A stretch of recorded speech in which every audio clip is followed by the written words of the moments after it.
Are we live? Yeah, I think we are. Hey everybody, Adrian here. Welcome back to the channel for another late night chill stream. It is 3:50 in the morning. It's been a long day, winding down. So before bed, we are gonna, well, I thought about doing some WoW. Get one of my last remaining tunes through the Shadowlands pre-launch event. Now, before I log into that one, I'm just gonna check if I'm missing any of my add-ons here. Can't play without them. And I've got a video coming out in add-ons too for the next IMO. Alright, everything seems to be in order, so I've got most of my tunes geared up already, and the only one that I have not taken through the pre-patch happens to be, this will be fun for those of you that have been around for that one. It's my first ever World of Warcraft character, which is my warrior, Adrian, who is the last one that I took through to BFA. He finished BFA the last. So we're going to log in on him and get through the pre-expansion event. And I expect to be bombarded by all kinds of quests and stuff. It's been a long day. Everybody in chat, how are you guys doing? Good to see you. Hope you're having a good Saturday so far. We got G-Show. He says, cool weapons. Oh, thank you. They're not anything special, though, if you compare to, like, other rare transmogs, which are basically skins. They are from the Legion artifact system, which was the Legion legendary weapon thingy-majingy. Every expansion has a cool feature, and for the Legion expansion, which came out in 2016, artifact weapons were like, you played through the entire expansion, grab those class-specific unique weapons, and for any accomplishment and achievements that you do, you unlock cool skins for them. So that's the only thing that I have from Legion, because I joined late. I finished, well, I was doing the review during the Legion phase-out transition. The last raid had just launched. So here's what we're going to go do. If I remember correctly, we're going to get called to Stormwind. I'm playing Alliance side. I do have Horde characters now. I remember one of the criticisms of my WoW stream way back when was, hey, how come you don't play Horde side? Well, I do now. Alright, so here we go. Death Rising is the pre-expansion launch event title. Champion, you are needed in Stormwind on a matter of great urgency and discretion. Come at once and come alone. Here's what I'm going to do. I'm going to bump up the audio, so if you guys can't hear the in-game dialogue or whatever, let me know. Talents reset. Let me just accept it real quick. Champion, a matter of great urgency has risen. One that requires your immediate attention. So Discourage are back for those that have played WoW in the past and didn't know. If you have not been following the game whatsoever, you would have seen Sylvanas go to Iceground and tear apart the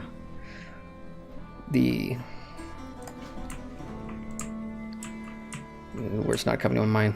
I'm gonna blame late night here. Well, just watch that trailer and you'll understand what happens. Talents reset, eh? So Fury Warrior, and fair warning, guys, because I've not jumped into this this warrior for over, like, I want to say 6 months. I do not know what I'm doing. Oh my goodness! Any warriors in chat? Never mind.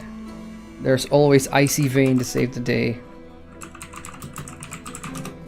2 seconds. Let me look this up.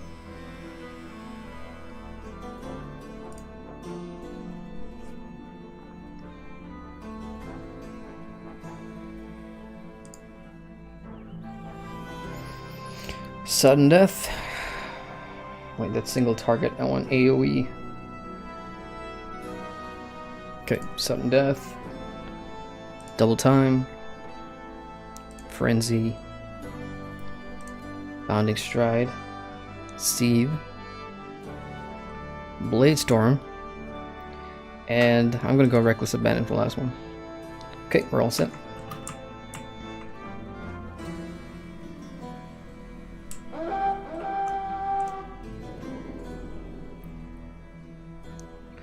So I've done this on, what, 8 characters now? The dailies in Iceground gets really... There's only like 3 or 4 different variations, which gets boring the more you do them. And one of the main reasons me and a lot of my other friends are farming Ice Crown is for that one bloody boss that drops a 34 slot bag. Papa's bag or whatever. I got 2 so far. RNG kind of favors me for the first time ever. But on all my other alts, I haven't got it to drop.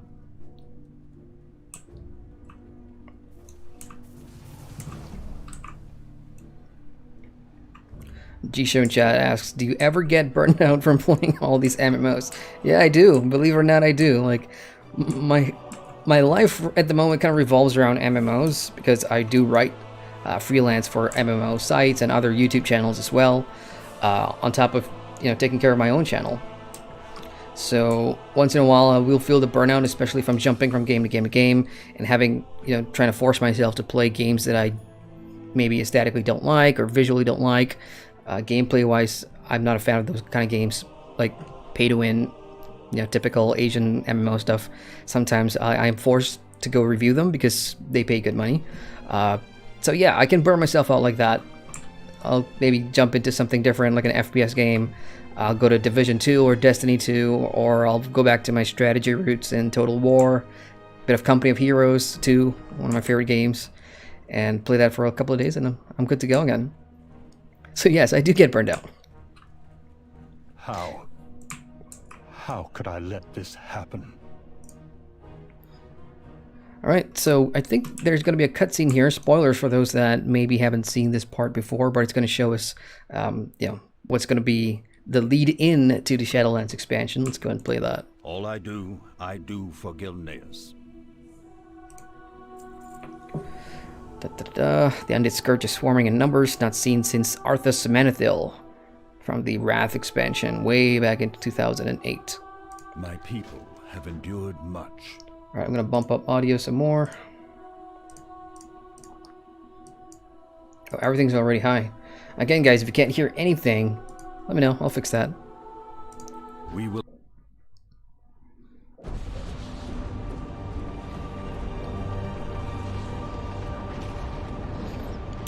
That's pretty cool to look at visually.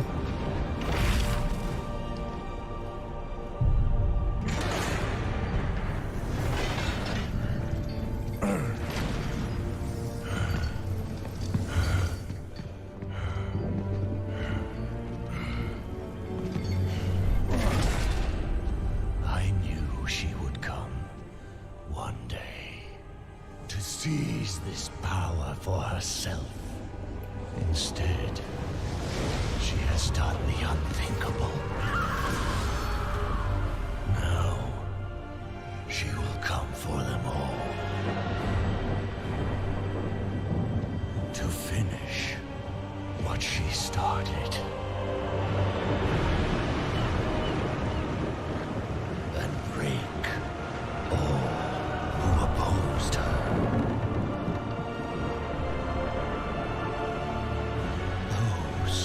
Who held Azeroth together will be in her sights.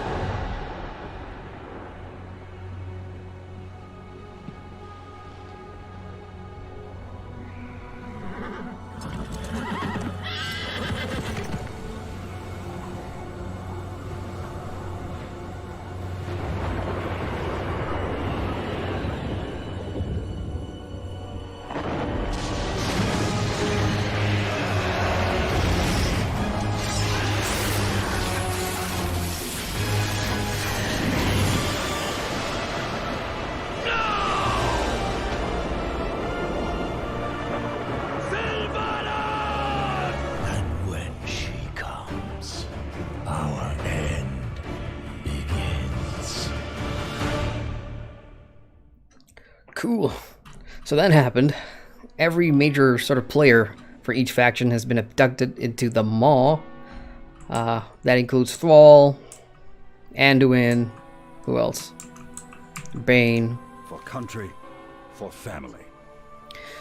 So that is how Shadowlands is going to really begin. We're going to go rescue them in the Maw.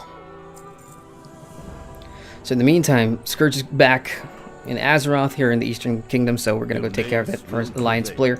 Now, if you're a Horde player, you're probably going to do the same thing. Scourge attacks. The Banshee will pay for what she's done. by a loon's fury. We will bring her to justice. Right now, I don't give a damn about justice. I just want to find where she's taken our friends. King Greymane, what's the plan? We'll get them back, Talia. I swear to you, we'll save them all. Yeah, The cool. Ebon Blade has extracted the High Lord, from the battle in Icecrown. He is recovering in Acheris. I pray he can help us find answers. Without that cursed helm, the Scourge are running rampant. We'll need the help of the Argent Crusade to stem the tide of the undead. If anyone can figure out how this all fits together, it's Bolvar. Did you say Bolvar? Bolvar Four-Dragon? That's my father. Is he alive? Talia, I will explain. Yeah, really interesting story Can't tidbit there. afford to let our guard down. Lich King Not has a with so daughter, much at stake. who of course we quested with back in BFA, so you can explore that dialogue option if you want further. On the Horde side, nothing as interesting though. So yeah.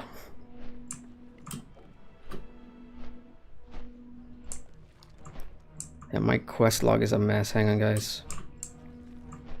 I will want to clean that up because I'm probably not going to do half of these things now. This is from what? Nestatar, on track, mounts defeat. I have no idea where some of these stuff. I think this character, like right after doing BFA, I think I was going back to finish Suramar for something. I can't remember. I do know. Oh shit, I do know there was a period of time where there was like a double XP, or not double reputation boost event or something, so I was trying to finish Suramar for that. I'm gonna have to untrack everything that I'm not gonna be doing. And this guy hasn't done Nyalotha too, so skip. Why does it matter in chat? Hey, it says, never follow the game story, trying to skip ahead. Ah, gotcha. Well, I don't want to spoil anything for you, but yeah, with World of Warcraft, how you're doing it now, and with the new player revamp as well, which means you'll level really fast and you can stick in one expansion for the entire duration, the story just feels so much more cohesive. So if you're a new player or returning player, it's easy to catch up to where we are in the story. From the outside, if you've never played WoW, it's gonna feel like, oh my god, And make sure you bring Lieutenant Vernon up to 16 speed before you return. 16 years worth of story content. In Darkshire. How do I catch up? It won't be that hard now in 2020. So one cool thing about this quest is you actually get to go back and, you know, visit like the early zones. I can still remember my first day playing World of Warcraft, coming through Elven Forest, heading into Goldshire. But you won't stay long though. It's just to talk to a couple of NPCs before you head on over somewhere else. G-Show in chat says, is there upcoming games, may it be online or offline, that you are really hyped for? Cyberpunk is one next month. That game has been hyped to death, and you know, there's just, it's CD Projekt Red. I'm a big fan of the Witcher franchise, and you know, the whole thing with putting in Keanu Reeves is just who I like. It's actually, it's like a win-win for everybody who's in the same situation. If you're talking MMOs, look, you know, New World is something I'm looking forward to, because it's probably one of the last few major MMOs to come out from a big company. So it is a AAA MMO, and these days AAA MMOs aren't, it's almost not a thing anymore. You have the established ones, and there's just not too many big gaming publishers or dev companies that are actually going to take the risk to pour 300-400 million into another Star Wars The Old Republic or an Elder Scrolls Online, another big IP game. It's just not going to happen. So New World is like one of the few. On the other side of that spectrum, you've got the crowdfunded ones, which through the sheer will of the people have made it into something, you know, bigger than it seems. Ashes of Creation, for example, which is slowly starting to prove its hype. That's one. Blue Protocol from Japan, looking like a really nice anime MMORPG. These things are all on the horizon. Either within the next 12 months or slightly more. So those are the games I'm looking forward to.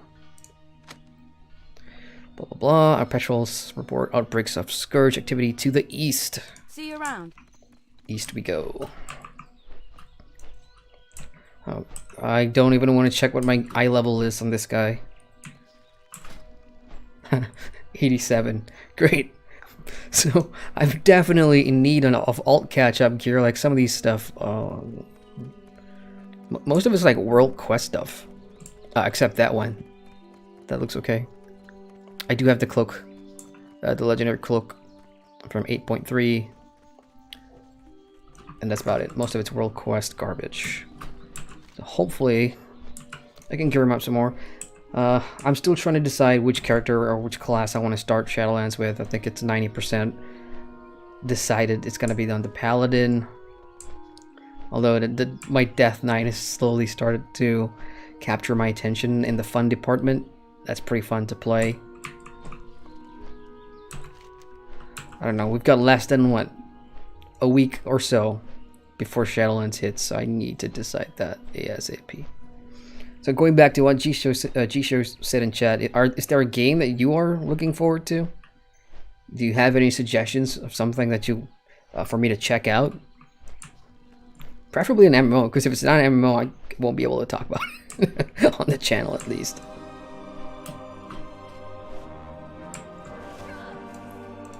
Light be with you. Are they already here? Continues to grow without proper reinforcements. Stormwind may soon be under siege. Deliver the reports. You got it. What is that? Defeat Lindsay? That's like a pet battle quest that I had from 2017. Someday. I don't have a big enough pet collection. Wait, where do I get my pets? Here. I don't have enough pets to really finish that quest chain or even do dungeons. What can I do for you? Pet dungeons, that is. Okay, let's see. Not safe. Send me to gather report. What? Gather reports? Our courier should have reached Stormwind long before now. Be careful. So that's basically it. Just ghouls and other undead throwing themselves at guards. The real fun stuff happens over in Northrend, which we will get to. I think the Horde's got it easy for this one, because there will be a quest that you can pick up shortly, which has you go take on Nathanos Blightcaller, finally.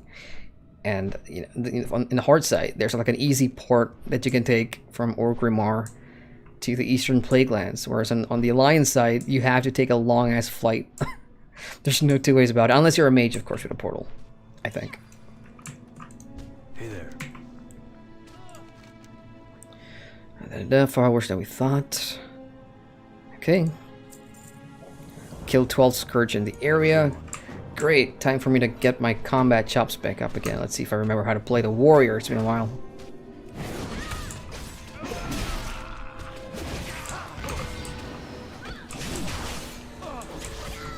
I'm button mashing.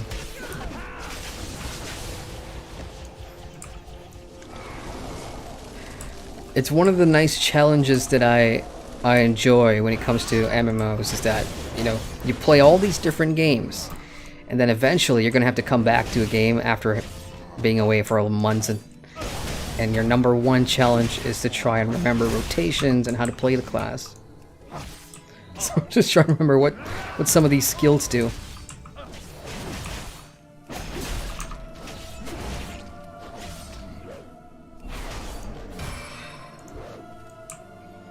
Ah, fun times. 5 more.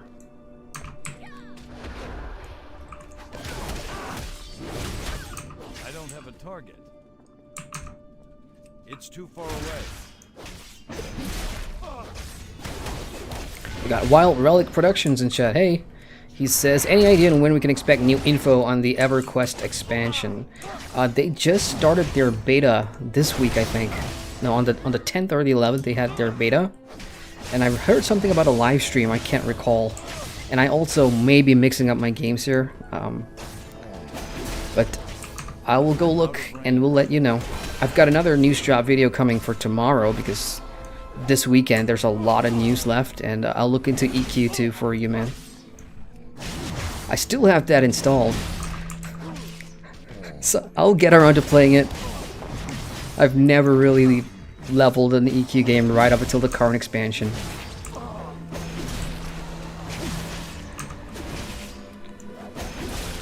Alright, Alright, I have more than meet the quota. So I'm just killing these guys for the sake of it.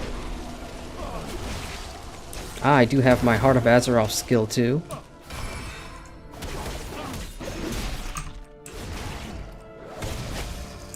So I should be dropping those things faster.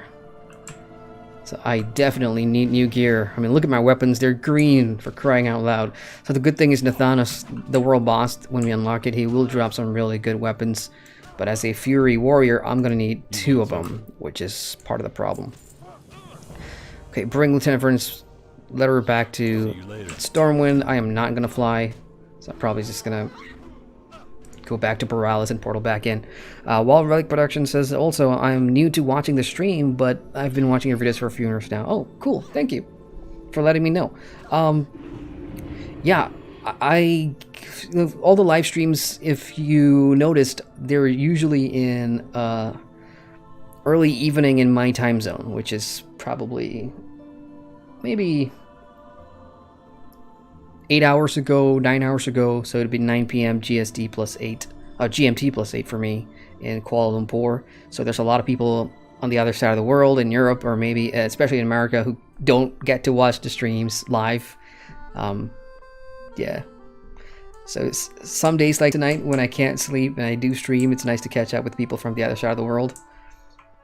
Jiso says, yes, I do look forward to PSO2 New Genesis. That's a game I'm looking forward to as well. Here's why.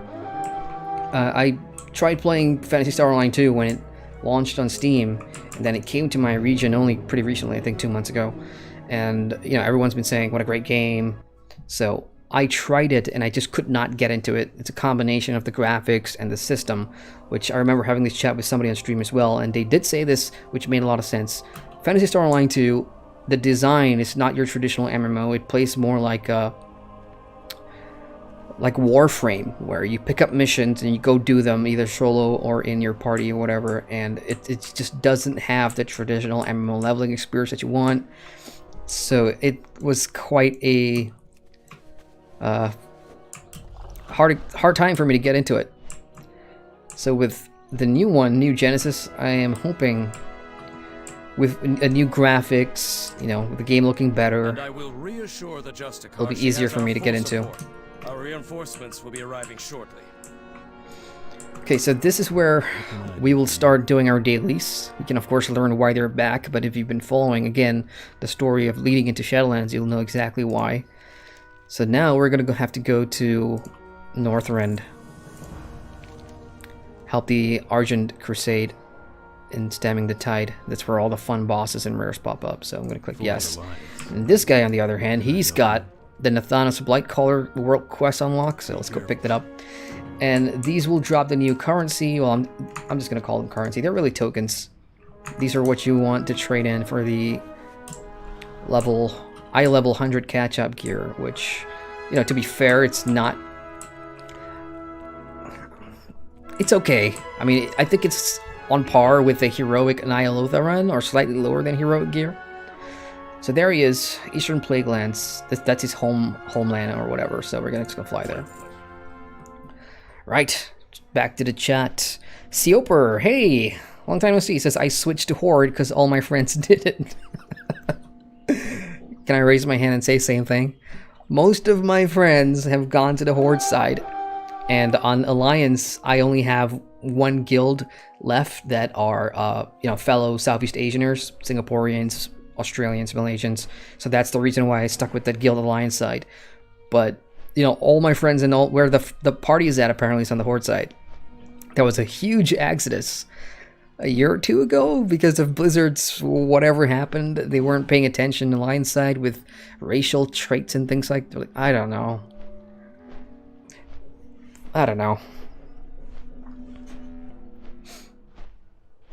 But I did, you know, cave into the pressure, and I have Horde characters. I've got a Death Knight and a Rogue on the Horde side.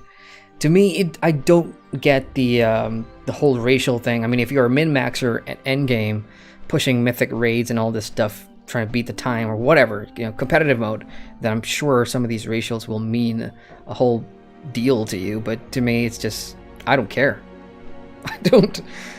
aesthetics-wise, I mean, I understand the allure of the Horde. I mean, they've had most of the villain characters so far, I guess, which is pretty cool. On the Alliance side, it may be pretty boring, setting-wise, story-wise, but I don't know. I just gravitate toward the Alliance. Don't know about what you guys feel in chat. While Relic says, I still can't believe that they just destroyed Arthur's helmet. It shattered the world into pieces. Also, how did Sylvanas take out everyone with no trouble at all?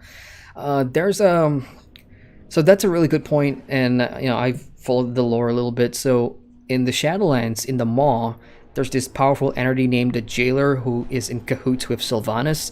I mean, they're like a business partnership.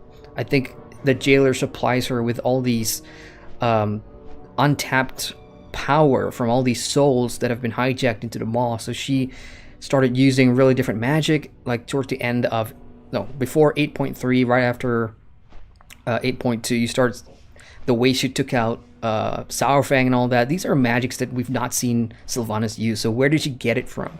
It's her new powers from the afterlife in the Maw. So that's the explanation there, I think.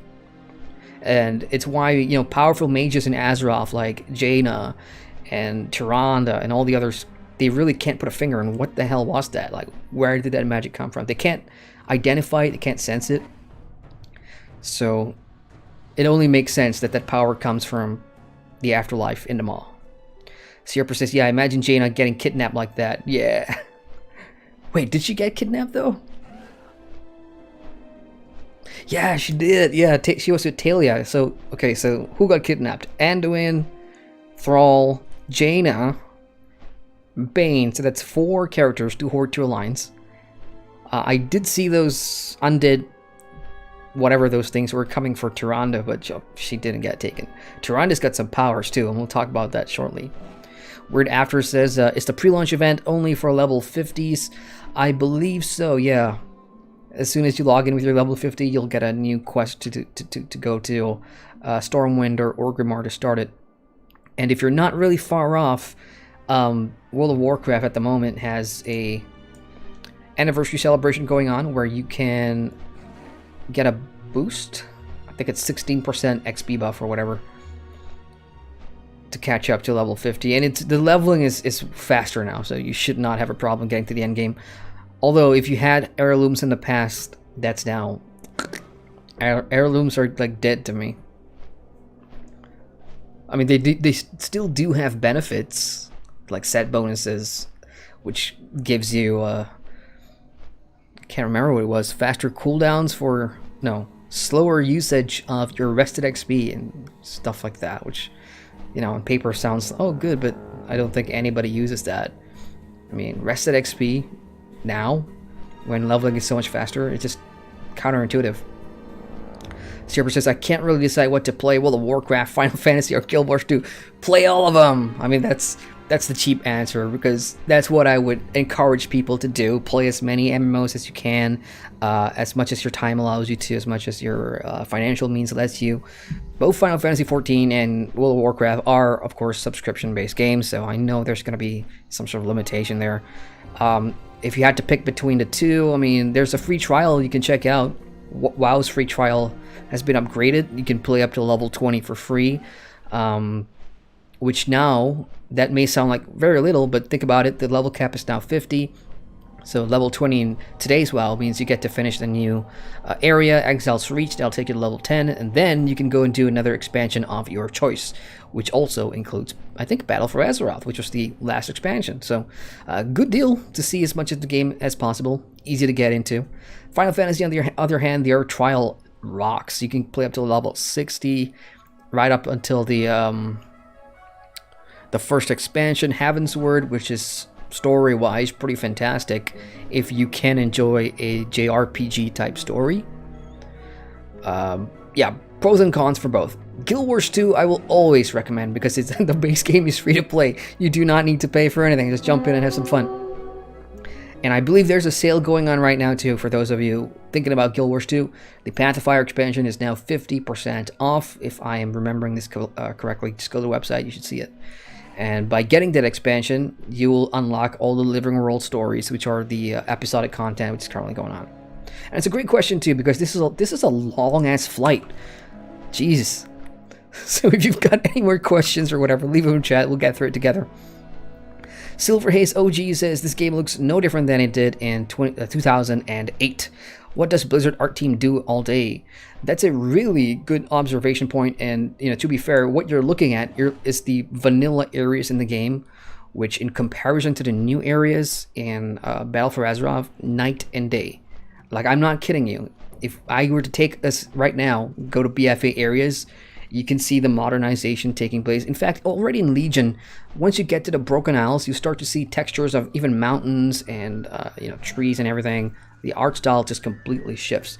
I think Blizzard has a really tough job, monetary-wise, to go back to the vanilla areas and try and upgrade all of this. I hope they do, because that will really give you a proper representation of where the game is at in 2020.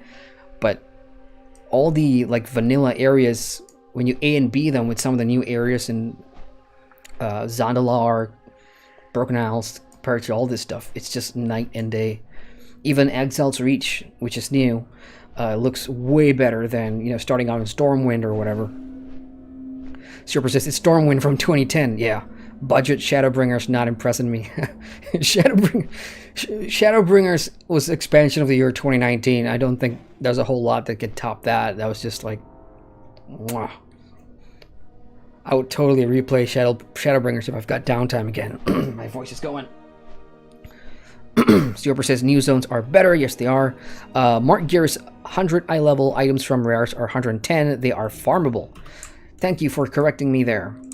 So now, guys, it's time to take on Nathanos. And I'm going to be honest with you, doing this boss fight on a class that I've not logged into for about 4 or 5 months, I'm probably going to die. And if this happens to you as a new player in this fight, and he's about to die, Nathanos is about to die, do not release your spirit and run back. Just stay dead, pick up the loot, and then go. Because if you die and he dies and you're running back as a ghost, you will not get credit for the kill, which kind of sucks. For those that don't know, Nathanos is Sylvanas' right-hand man, confidant. Maybe there was a love connection between them in the past, I don't know.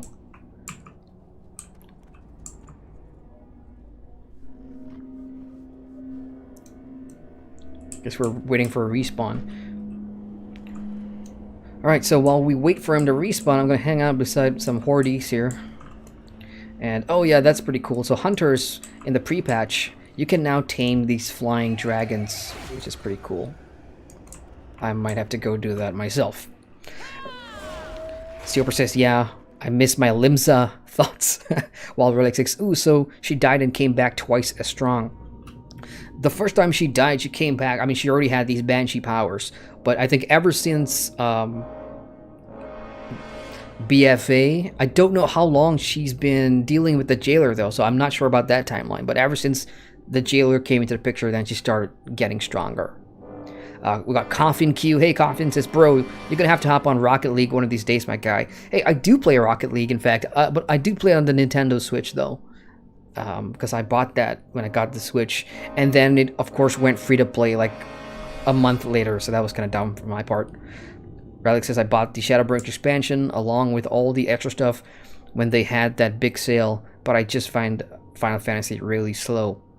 Yeah, it will kind of feel like that in the first 40 to 50 levels, but you're gonna have to trust me in this. It does pick up, especially when you get toward the end game, and it's sometimes about finding the class that really suits your playstyle as well. Like if you're gonna go with something that has a lot of mobility and quickness, something that fires off skills faster, then you're gonna feel like you enjoy the game more. I mean, that's exactly what happened to me. I was playing a Dragoon until the 30s and 40s. I couldn't click with it. It just felt slow to me. So I changed a couple of jobs, and then now I'm with the Dancer, which is just my style. But I'm not trying to defend Final Fantasy here. It is slow in the first 40 levels, but it does get better if you can stick with it. Sierra says on WoW, as a DPS, I may have 4 to 5 skills in my rotation. Final Fantasy 15 to 20. That's exactly it. Well, at least on this guy, you're going to see me button mash again if you're just joining the stream, because I haven't played him in months, so I can't remember what the warrior's like. This is my review character, by the way. This is my first WoW character, and then I ditched him for my paladin. So this is taking too long, so here's what's going to happen. I do have this add-on. I think it's an add-on, which, you know, you can automatically find a group. They declined? Really? Well, they probably killed him. Well, well, well. If it isn't Azeroth's mightiest champions. Congratulations. You managed to track me to the most unlikely of places. My very own home. Yeah, so Nathanos lives here. Retribution for all the bad things I've done, I suppose. I'm probably gonna die. Frightfully predictable. He hits hard, man. I mean, he's got a huge AoE arrow storm thing that happens. Let's get on with it, shall we? He'll set that hound on you, and gotta run away from him, so I'm just gonna have to jump in.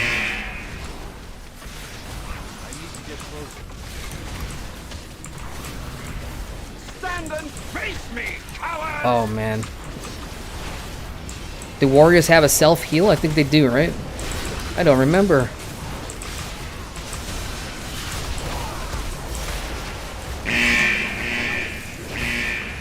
Standing in green goo. Stand and face me, coward! Ow, ow, ow, ow. What was that? I've got something on me. Green crap. Alliance, horde, pathetic, the lot of you. More green crap, arrows, 30%. I'm sure I'm dead. I must have a self-heal skill. Come on. Wait, potion? Good. Some more? Anything else?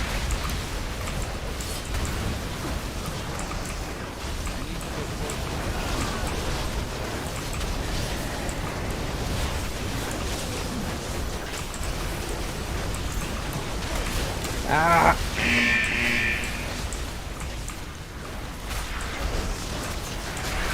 You call this fighting? Ah! Trained by amateurs, I see. Plague of arrows. So with 42%, I'm actually pretty confident that I can run back in time. If it was like 20%, then I'm in deep trouble, because there's got to be a cutscene that plays as he gets closer to death. But at 40%, I'm pretty confident I can make it in time. Please, I want a weapon. I need my weapon for this guy at least. I just saw somebody with a guild name called Skooma. Elder Scrolls Skooma. Okay, while I run back, let's check in the chat real quick. While Relic says, I actually really like the new art style of WoW. It looks more oh, okay. He's still alive. It looks more detailed. Yeah, I mean, some people will... Come on! Is this the best you can do? Crap.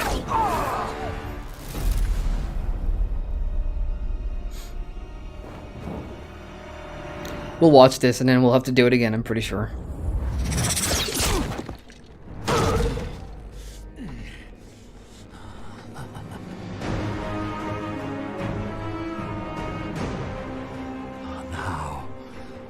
Now it's getting interesting.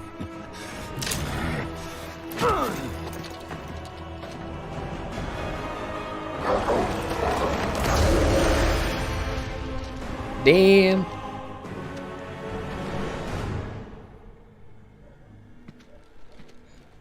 Hey, if you guys haven't played this part yet, you might want to look away.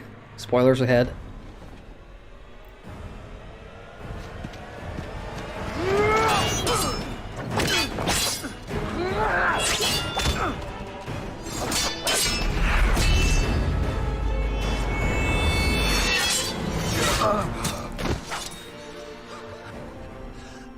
Your power has grown. Where is she? With him, of course. In the darkest place. along with every soul burned to ash in your precious tree.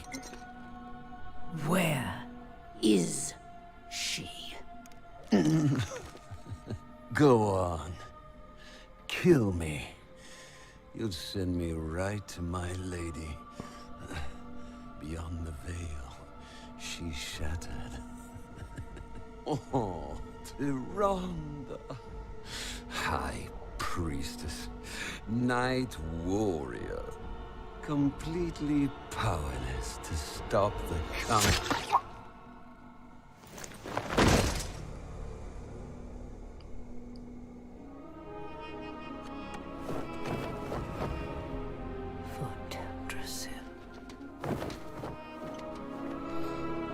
So passes Nathanos Blightcaller into the afterlife. It's a really cool cutscene. Oh, I did get something! Yay! Fantastic. I was so sure that I had missed it. Oh, thank goodness.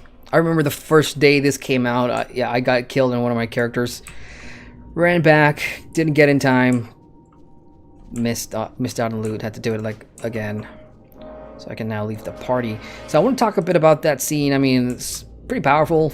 Tyrande's, of course, looking for Sylvanas, looking for vengeance for Teldrassil. Oh, she got a bit of it there, and Nathanos is dead. Or is he? Because, you know, I've seen this thing brought up even by some of my guildmates where, you know, he wants to die because he's dead. He can then follow Sylvanas. This was really a case of Sylvanas being unable to follow Sylvanas into the afterlife because he can't. He doesn't have that power, so by killing him here, we've probably given him what he wanted, right? A reunion. So he's now dead. Let's go ahead and see. Oh, my bags are a piece of crappy mess. Let's see. Here we go. Sentinel's Gravel. Yeah, let's go ahead and put that one on. So that takes me to 90. That's a huge-ass jump. Cool, so now that's done, I guess we can head back to Stormwind. Now, again, I am not going to go through that 10-minute flight again, so I'm probably going to go Dalaran and port back. And check it in chat. What do you guys think of that? Sniper says, I have around 2 to 3k hours in both, but it will be nice to pick one finally. Oh, okay, my bad. I thought you were like sort of feeling both these MMOs out or something. But yeah, in that case, then you pretty much know what to do between jumping into something that you like. What most people do that I know that play both WoW and Final Fantasy is just basically they resub when new content comes out, and once they're done with it, unsub and then go back to the other MMO. So that's a nice thing about it because both of them alternate years, right? Shadowlands 2019, Shadowbringers 2019, Shadowlands. Why do they call these shadow crap? It's just okay. Here we go. Shadowbringers 2019. Shadowlands 2020, and then next year we'll have another expansion for Final Fantasy 14, and then so because of that alternate expansion cycle, it's easy to to jump back into them that way. Well, that's what some people do anyway. Saves money. Or like if you play WoW a lot and you've got a ton of gold, just buy your WoW tokens. On my server, at least here in the Oceanics, it's about 150,000 gold. Hang on, let's check that real quick. 149,000 gold for a WoW token on the auction house. So if you can afford that, that's your 30 days right there. Game time. A lot of people don't pay a subscription anymore because they've played WoW long enough to make that sort of money. Final Fantasy 14 don't have that sort of token system, whatever. So you're gonna have to commit there. While Relic says, so she's basically just trying to take over all of Azeroth. What would she do with all that power? Good question. Don't know. If we're talking about Sylvanas. Really good question. Which is why I am interested in really digging into the Shadowlands lore. I'm going to be careful here because I'm probably going to get them mixed up with Shadowbringers. It's late. It's late, you guys. Hang on. I need to change this to local time. It's 4:35 in the morning, so I'm going to get things mixed up, especially Shadowbringers and Shadowlands. G-Show says, have they announced what expansion comes after Shadowbringers? I don't think they have.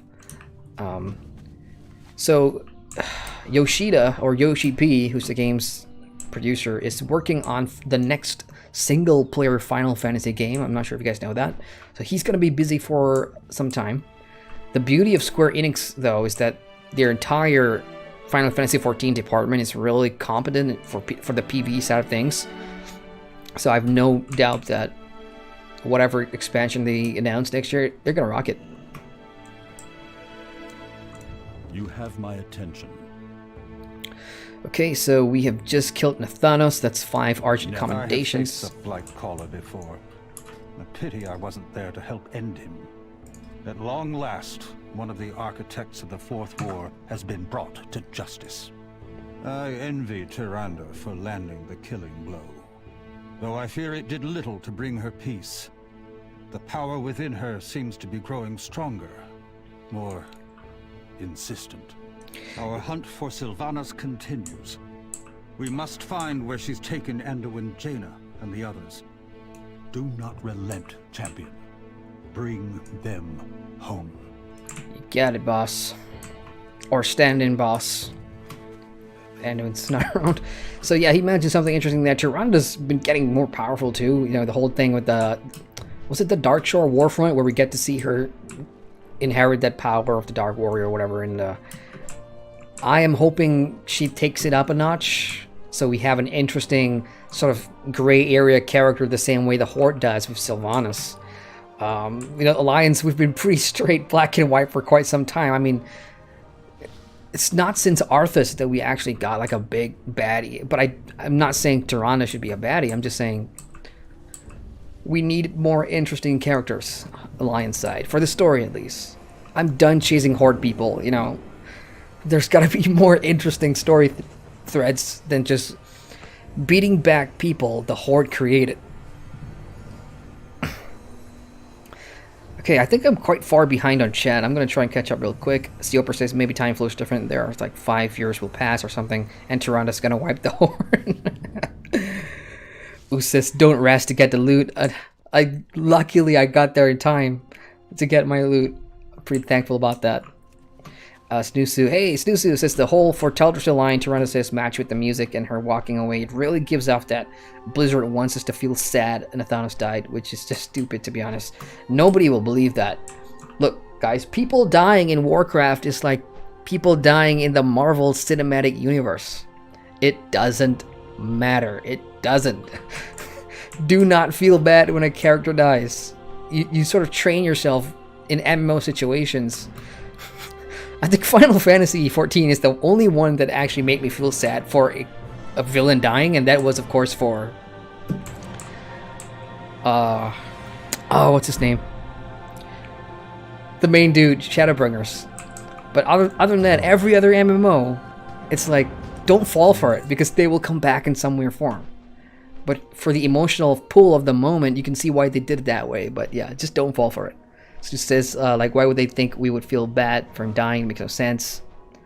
I don't know, man. I mean, like, some people, Heartside, you know, they love these characters. Maybe there's somebody out there that really loves Nathanos as a character. Maybe they like his beard, whatever. You never know. People like what they're gonna like. Sierpa says he will join Sylvanas now or something like that. I mean, he has to. He's now a spirit that is in the maw somewhere. I'm sure Sylvanas, with the jailer power that she has, can sense Nathanos in a way that he's now dead. Wild Relic says he might be that person on the expansion that is all gray and gassed this orange eyes. Maybe we will see him in Torghast as one of the bosses, I don't know. I have no idea what to expect with Torghast, and you know, with me and WoW, I don't see, with WoW being so popular and huge, everyone's going to be jumping into data mining and always being on the PDS or PDR and just playing all the alphas and, you know, just getting information early. Even right now, you can see what some of the story looks like in Shadowlands, which I've refused to do. I do not want to spoil that yet. So I'm sure if you go look for it, you'll probably find what Nathanos is up to. I wouldn't recommend it, but I'm sure there's story out there already. G-Show says, do you guys consider Grand Theft Auto 5 online an MMO? Perhaps. I did a bit of GTA Online when it first came out. It was kind of fun. Me and my high school friends just running around, getting all the cars, making some dough, and just, you know, It's fun in that sense because you're playing with other people online. Probably, yeah. I can't remember what the server limitations are, but at least in today's day and age, the genre MMORPG or MMO has expanded so much. Almost anything under the sun that has a server, online server with like 20 people on it, is being called an MMO. Trust me. I get a lot of press releases from gaming studios and publishers, and you'll be surprised to see just the type of, how many types of games these public relations people label as an MMO. MMORPG is different though. If we continue to delay, our opportunity may be lost. Right, so here we are with the Argent Crusade in the Thorny area, and this is what... there's a boss. Oh, probably not gonna make it in time. So this is the boss system. You're seeing all the boss icons because of an add-on that I have. I think it's called Rare Scanner, which I absolutely recommend you install if you're trying to do the pre-patch event. It will tell you the timer on the boss, and if you hover over it, you can see what kind of gear it will drop to, which is handy if you've got lots of alts. So that's what this whole pre-expansion launch event has you do in terms of replayable content on top of dailies as well, which I'm about to pick up. Yes. So let's go ahead and turn this one in. So the Scourge is rising in the area too, so get rid of 12. Be at your best. What's this? Delaying the effort, that's one daily there. You have my attention. Rescue 6 wounded villains. Our paths will cross again. So this is the Quartermaster. So for those that haven't seen this yet, this is where you're going to trade for the catch-up gear, eye level 100 stuff. Of course, for my character, these are big upgrades because I've abandoned this warrior for months now. You want to take a look at the cosmetics. It's pretty much almost the same thing that I'm wearing previously, except this is the full white version. Now, I'm big on the Alliance side of these cosmetic spectrum because it just looks really regal for most of my heavy characters. It's just a different recolor. It's just white and gold. Have a good one. Whereas the one I'm wearing now, you got more gold shades. Hang on. That's not the full set, is it?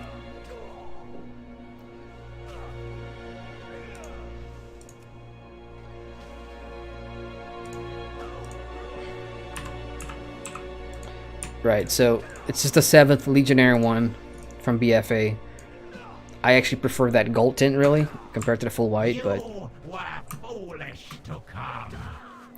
Let's go kill some of this stuff and revive people, which means I can check in chat. It's me, Mario. Hey, Mario says, I checked my Battle.net, haven't logged in since 2012. Whoa! Holy crap! That's a long time. Well, if you do decide to come back, there is a lot of stuff waiting for you. Changes, that is. Some of it might be too drastic to even think about coming back to, but hey, there's a will, there's a way.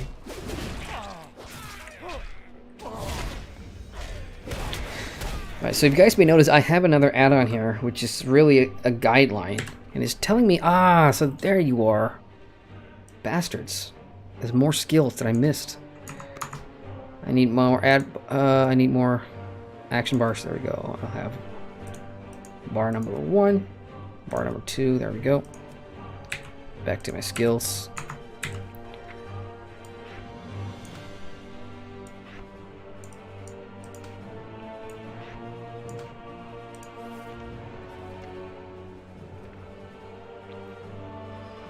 Anything else? That's about it. No, wait, hang on. Of course there's more. Spell Reflect, what the hell? Okay. Slam.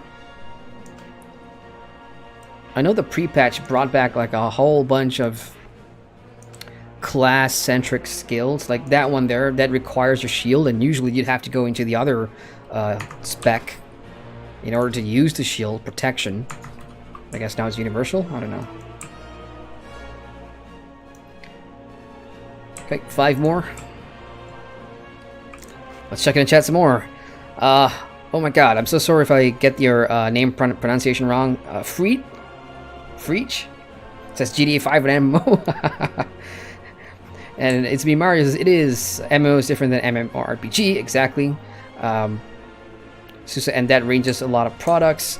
Yeah, as I said earlier, you know, the category for MMO has become so loose these days. Anything online. Survival MMOs, strategy MMOs. I've done a whole bunch of different MMOs, and you can see the reasoning for it. It's weird, especially when you know, been playing the quintessential or traditional MMORPG for so long. Oh, that's big.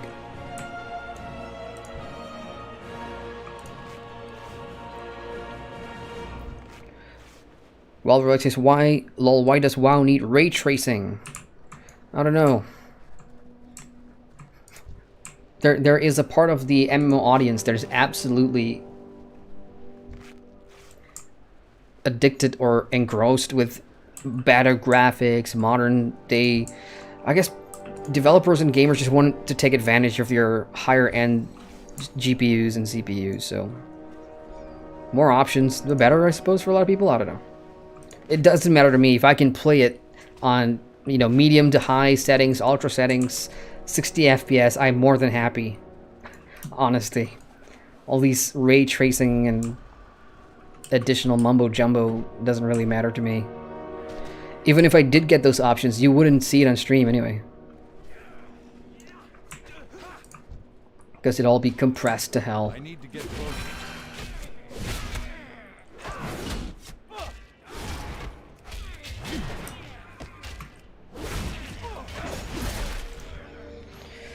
Okay, moving on in chat.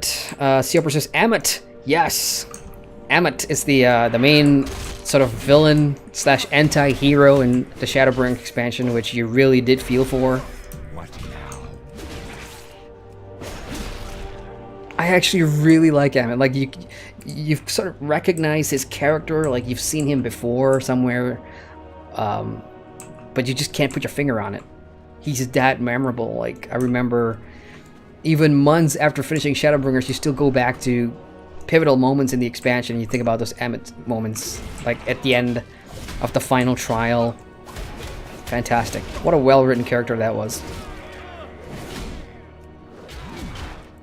I guess the comparison of an Emmett in World of Warcraft would probably be Arthas for the way he was written. It's just that you would have to have the experience of playing through Warcraft 3 to fully understand Arthas and how he got to where he was, on top of probably reading the novel, the Arthas novel.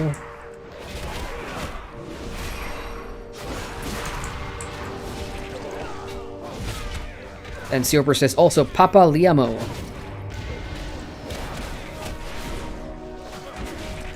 That is okay, now I'm forgetting character names. Lyn? Lyseth? No. It's the companion of the character that is a monk, right? If it's even called a monk. Lyn? Levat? Something like that, I don't know. I'm trying to remember the exact moment that he died. I can't recall. I'm sure you're going to remind me in a second, which I will appreciate.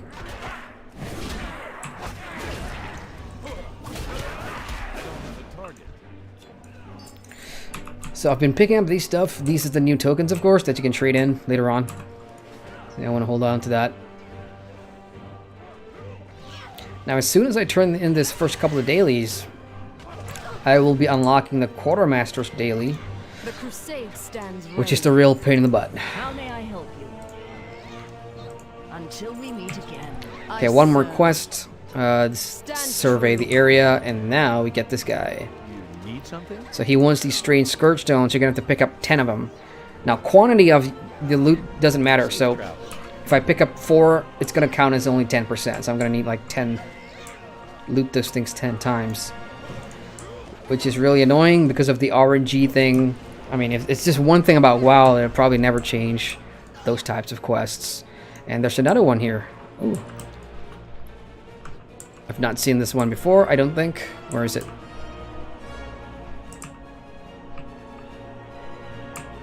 Not here.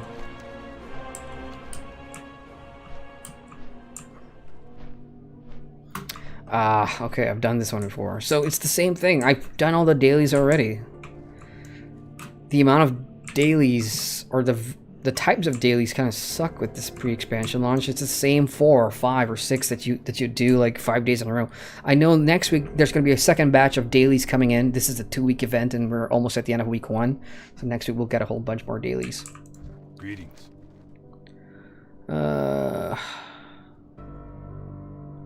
Retrieve the interrogator's key from the interrogator. Grell, rescue 8 captive. Okay, I take that back. I've not done this one before. The one I thought I was going to be doing was they'll turn me into a ghoul, and I'm going to go ahead and kill other stuff. Let's get the key. And let me just scout where the next boss is going to be.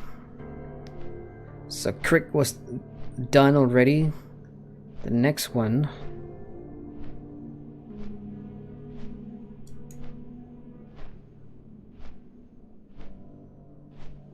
Oh hell. 1 hour... 12 minutes. Okay, Prince Taladram. In 12 minutes. Yeah, I think we can get that done. So cool new feature with WoW with that changed recently. So now you can add map pins. So just click on that. Put up in there. And if you want, you can share that to the chat and stuff like that. So it's pretty cool. Only 16 years too late, but hey. It's nice to see these things as somebody who's used to the modern MMO. I need to get closer.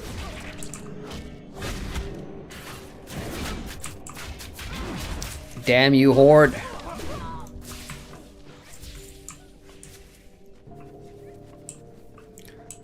I think they already got him. I'm just waiting for a respawn, right?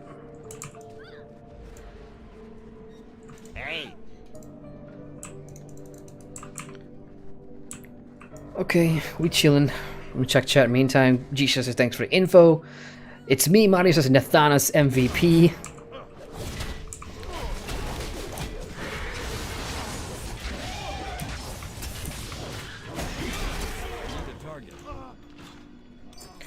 Alright, I got a key. Snusha says the player base of WoW won't tell you this, but there isn't that many active players in WoW. It's a game that's popular in media, but the numbers in game don't share it. Where are you getting that info from?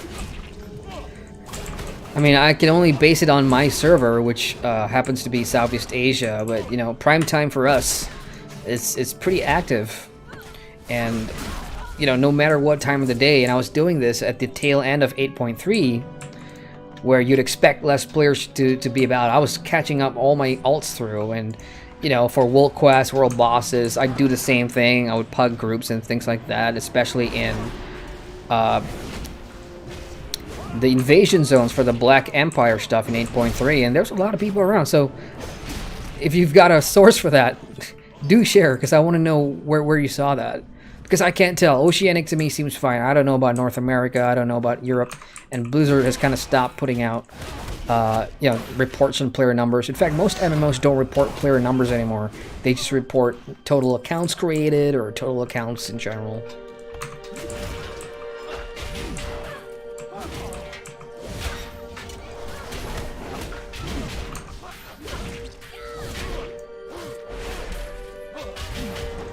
Speaking of, hey, if there's anyone going to be jumping into Shadowlands, and if you guys want to do something together, maybe a couple of dungeons down the run, if you want to run Torghast with me whenever that's out, feel free to add me, my account, Havelheim.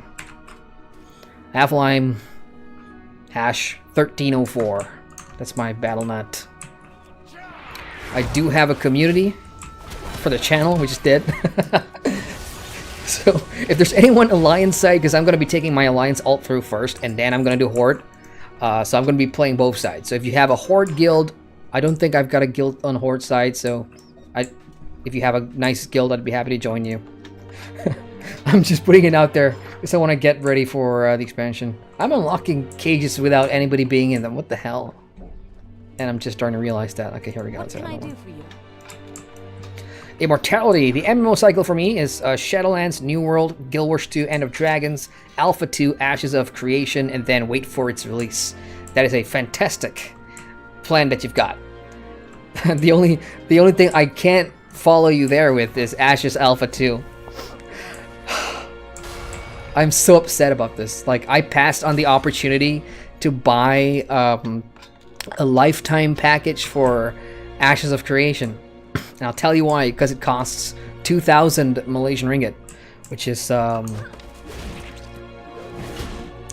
way more money than I would ever pay for anything like that.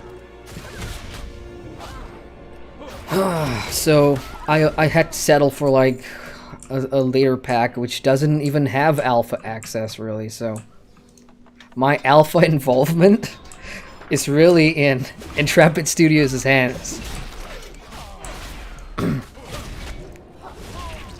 You will see me cover it though.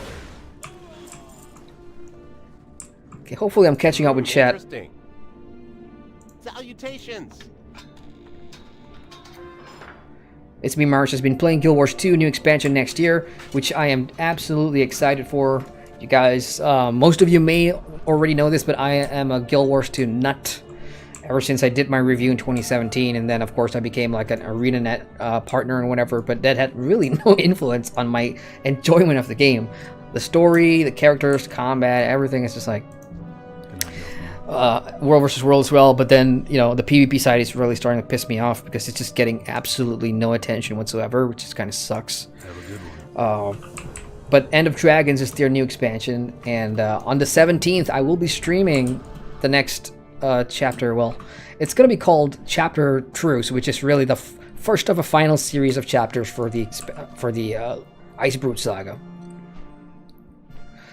Okay, let's go and scout that too while waiting for the boss over there. How long do we have? Damn it, Matt Pin. 6 minutes. Yeah, we can do that.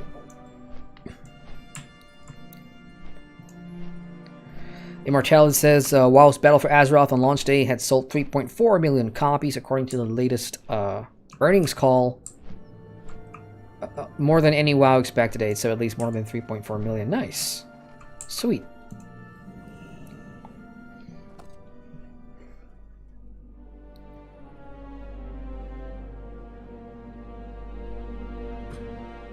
I'm sure you can hear that, but the new soundtrack for Shadowlands, it's a bop. I really like it. Battle for Azeroth was cool. It kind of fit the setting and everything, but the Shadowlands main theme is like, you can almost sense the creeping death theme or whatever, with the horns and everything. It's also got like a Revendreth. See, I was watching the BlizzCon announcement and everything, and I did watch the deep dive panel. And is it just me, or does Blizzard have like a bias for Revendreth? It seems like that's their favorite covenant and zone. So I'm getting a bit of vampire theme in the music as well, which is crazy. I don't know. Could be only me though, but I have a feeling like they're really biased toward Revendreth for some reason. It's just this whole vampire situation, and that, you know, the covenant, everything's in a big old castle, and I guess if you like that sort of goth aesthetic, then you're definitely gonna pick Revendreth. I mean, for me, aesthetics matter, but it's the Covenant skills and stuff like that that matters too. So I'm probably gonna... Bastion is gonna be for my Paladin, and then everything else, Ardenweald.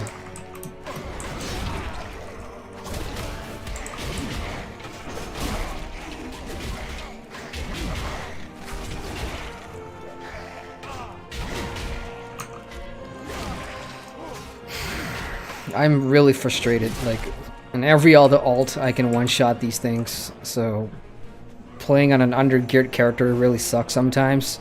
But that's the reason I'm doing this dailies. I'm trying to get some gear on this guy.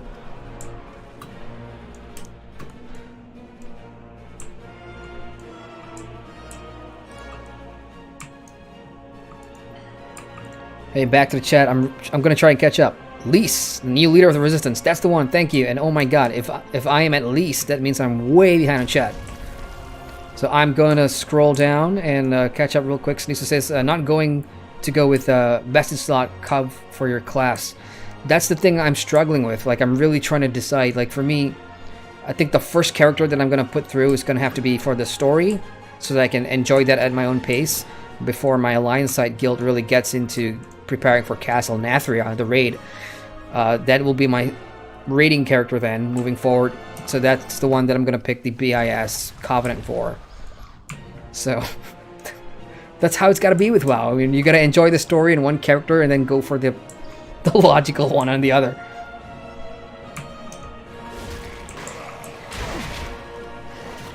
Seoper says, I will choose based on the story, but joining the Wild Hunt Covenant seems cool. Gonna simp that queen. That's a valid reason, I suppose. Oh, I was really emotional watching the Ardent Wheel shorts. I think that's what it's called. When we saw the bear, the very popular bear. I forgot what it's called. Why not now? Really? And did the prince just show up too? Okay, I need to get out of aggro range and run that direction. Leave me alone! Unreal. Okay, thank goodness. Oh, can I make it? So whenever the alarm sounds and he shows up there with that icon, that means I've got about 2 minutes to get to him. So I hope I can make it in time. Let's see what he drops. Nope, I've lost that option too. Never mind. Get there first. Ursoc! That's right, Seoper. Thank you, Ursoc. Yeah, that was a really painful to see that. You know, he just came back into the Ardent Wheel, getting his soul recovered and restored, and then of course Sylvanas happened. And there goes Ursoc. We got Mazidi in chat. Hey Mazidi, good morning, man. Alright, now I'm gonna scroll up. Ardent Wheel Pogs is immortality. To be honest, if ArenaNet doesn't do something big like blowing up something with that climactic finale, it'd be meh. I expect a Cataclysm-like event. I do too, if you're talking about End of Dragons. I mean, the title of the expansion, End of Dragons itself, means something prophetic. It's going to be the end of dragons. Does that mean all Elder Dragons die and then the game takes on another direction? I don't know. I've heard, well, not heard. One of my in-game friends like teasing me about Timey. Those of you that play Guild Wars 2, you may know Timey, the Asura, genius, disabled, spunky attitude. She's one of my favorite characters because I have a real-life friend who's exactly like her. So my relationship with in-game Timey is weird because every time she does something or she speaks or whatever, I'm reminded of my real-life friend. Here we go. So I'm pretty attached to Timey, and people in game have been teasing me about Timey's gonna die, Timey's gonna die, because she is dying. She has a condition. I don't know what it is, a brain tumor, brain cancer, I don't know. So they're saying it's gonna be at the end of this chapter or whatever, I don't know.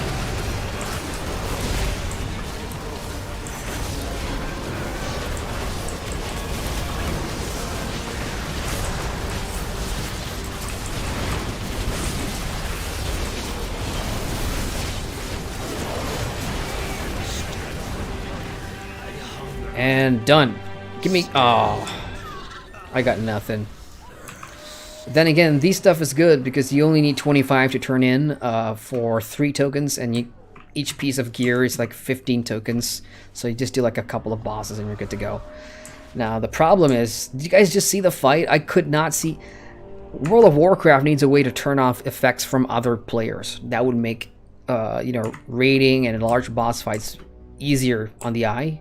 Because that was just a cluster fooky. Next one, Elder Nadox. That's in 19 minutes. So that one has, what is this? A cursed keepsake? Nah. A dagger.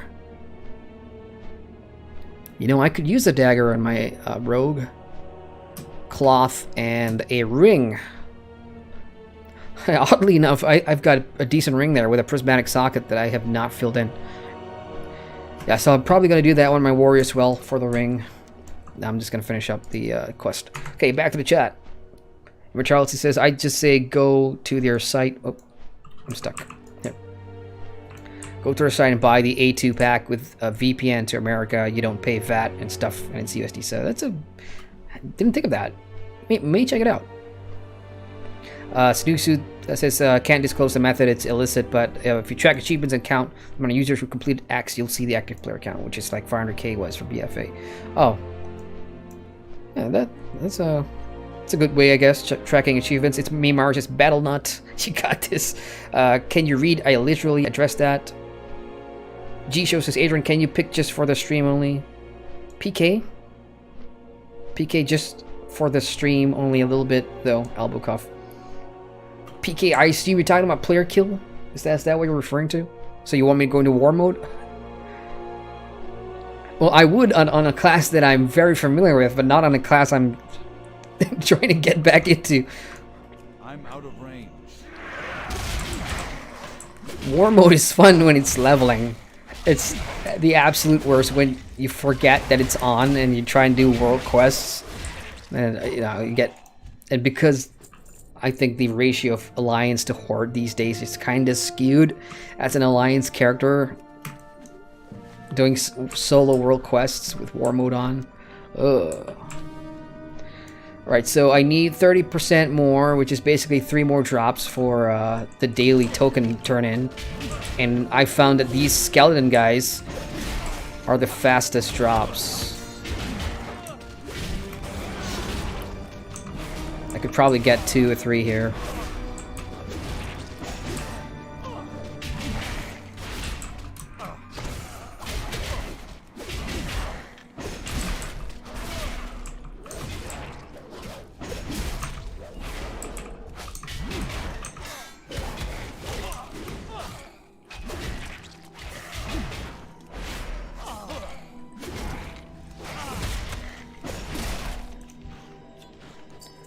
That's 2, but notice it only counts as 1, so I'm gonna need 2 more drops.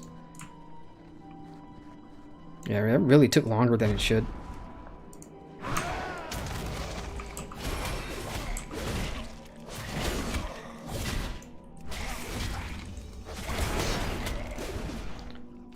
Damn it. Oh, back to skeletons. Okay, let's check in chat some more. Seoper says, nah, BS doesn't matter because they will buff and nerf them many, many times, which is also a good point, as we've seen in all the other expansion cycles. Didn't see. I was gearing up my Shadow Priest earlier in the week, and then the hotfix came out like a day after with the nerfs to Shadow Priest, and I was like, oh, you gotta be kidding me. The timing of some of these buffs and nerfs, Blizzard is like, they're just toying with us. For those of you that are in tune with WoW, do you guys know what the lowest tier or which class has the worst of it when Shadowlands arrives? So I can better prepare myself. I mean, in terms of knowing what to not touch until at least a buff comes out.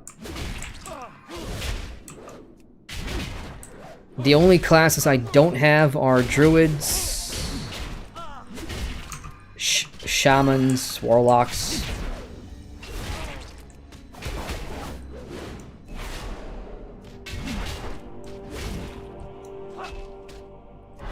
That's it, I think. No, hang on, I do have a shaman. Yeah, I do have a shaman. So warlocks and druids. I think it's the only two that I don't have. So that's done. Let's go turn that in for a total of 11 tokens. Plus the 5 that I already got from killing Nathanos, the world boss. So that's another 5. So it's 15? 16, sorry. So I have enough for at least 1 piece of gear. And that is basically how you gear your characters in this pre-launch event. And if you have like 12 characters or whatever, hey, good luck, have fun. Put on some good music on Spotify, put on Netflix on another monitor, and just go to town. That's the story of dailies in World of Warcraft. The thing I'm excited for Shadowlands is, you know, there's talk about them reducing the amount of grind when it comes to Shadowland Covenant stuff, getting rid of reputation grinds, which I will believe when I see it, because this is WoW we're talking about. It's rep grind heaven. So hopefully Blizzard comes through in that department. You have my attention. There is still much to be done, hero. I'm not done yet, yeah. Ren here will assist you in your next endeavors. There's a little mini I await your thing here. Yes. So that's another 5 tokens. Sweet. Always be at your best. So once you turn in with this guy, he's gonna give me 5, right? Yep, there we go, 5.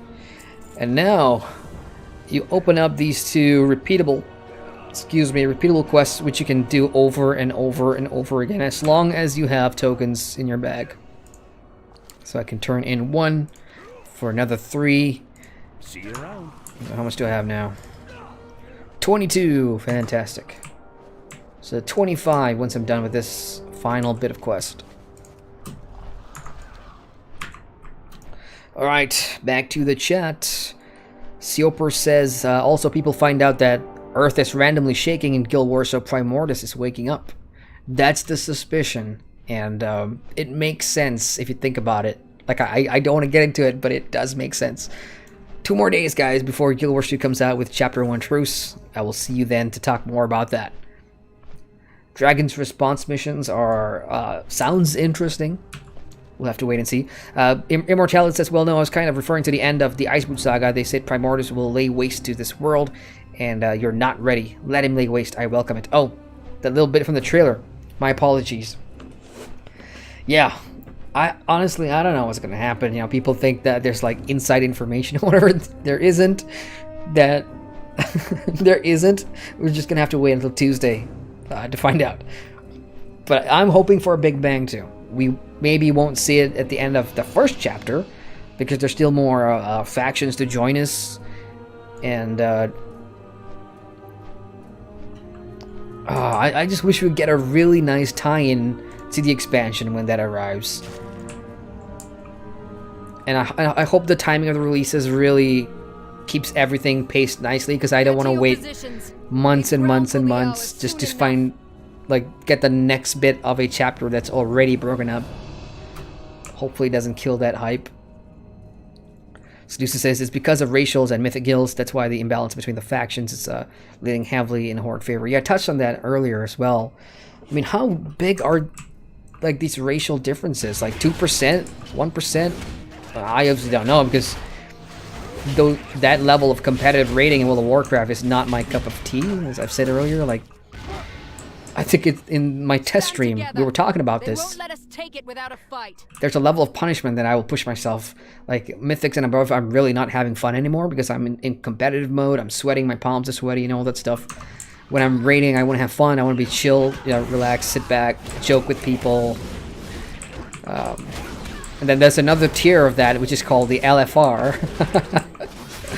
Oh my god. LFR was a good idea until Nyalotha. LFR was a great idea until patch 8.3 came out, and then I realized, wow, that sucked. Probably not doing that for a bit.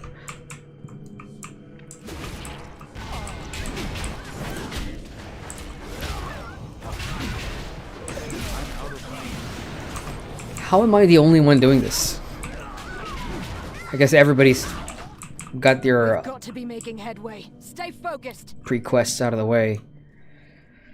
So, Oceanic server time is 8:14 in the morning. Guessing all the Aussies and Kiwis are slowly coming in.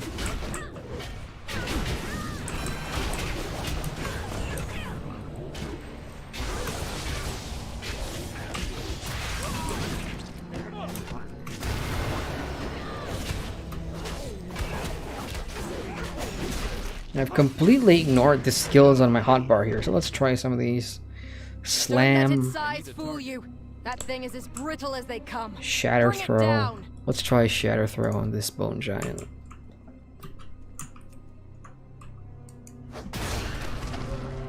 Not worth it. 3-minute cooldown for that piece of crap? Nuh-uh.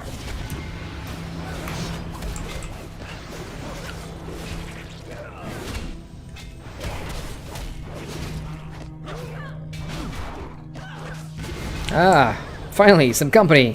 Indiana Jenkins.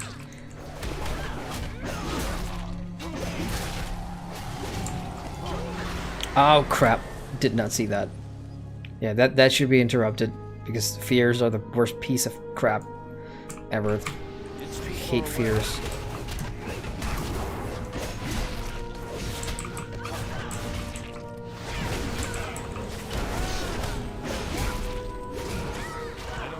A job well done. I am sure the Justicar will be pleased. Let us share with her news of our success. And that's done. That's the... What? What's hitting me?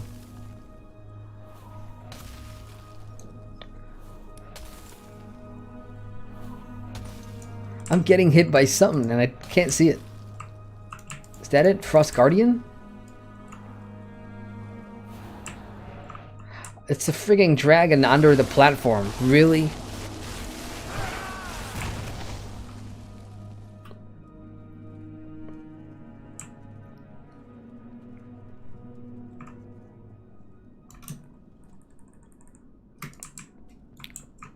Okay, good.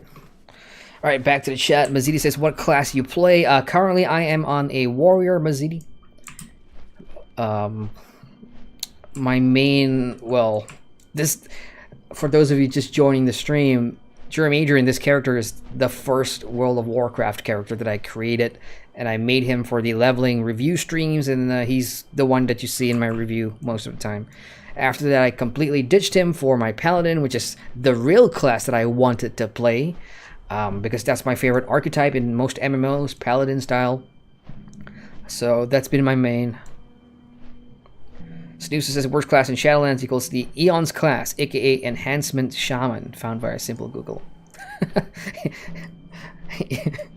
I assume, see, I always get his name wrong. I know it's Ian, they call him Ian.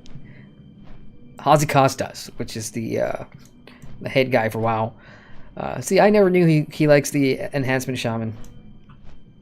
We got KM in chat. Hey, KM says, hey bro, I'm a veteran WoW who turned to Guild Wars 2 at the beginning of 2020. I returned for 3 days this weekend, but I found no interest. Any advice to return? KM, I hope you're still here in chat, but I'm sorry if I'm getting to you late, man. Advice to return? Really, I guess just wait for the expansion. I mean, because, you know, lots of people are going to be jumping back in to see the new story. And, you know, it also depends on why you took a break in the first place. What was it? Are you burned out from raiding, or you just needed to see something else? So jumping into other games is totally fine, but I don't really have advice on how to, you know, pick up interest again. You just gotta want to play it. So hopefully the allure of a new expansion will do that for you. Otherwise, take your time, man. There's no rush. Shadowlands gonna be here. Most of the game's gonna be here when you decide to come back, so hey.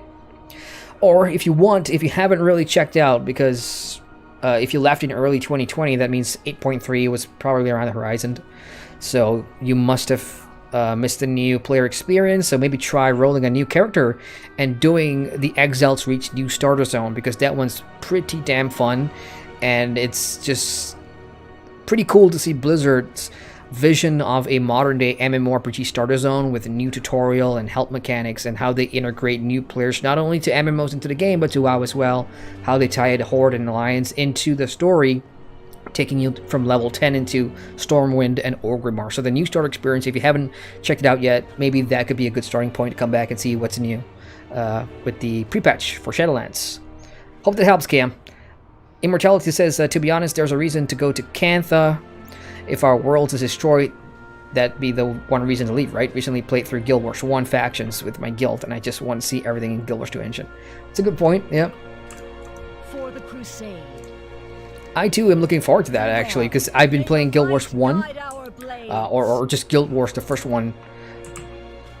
And I'm currently at this quest where I have to escort this little girl, I can't remember her name, but just escorting her through the plains of Ashford, I think it is. It's a real piece of crap quest. Me and MMOs made before 2010 just don't, well, 2007-ish, 2008-ish just don't sit well. I mean, some of the designs really piss me off. Hello. So yeah, I'm looking forward to seeing a lot of Cantha rendered in Guild Wars 2, modern day graphics and everything. I just know it's gonna be alright. Seeing how Elona turned out, Path of Fire.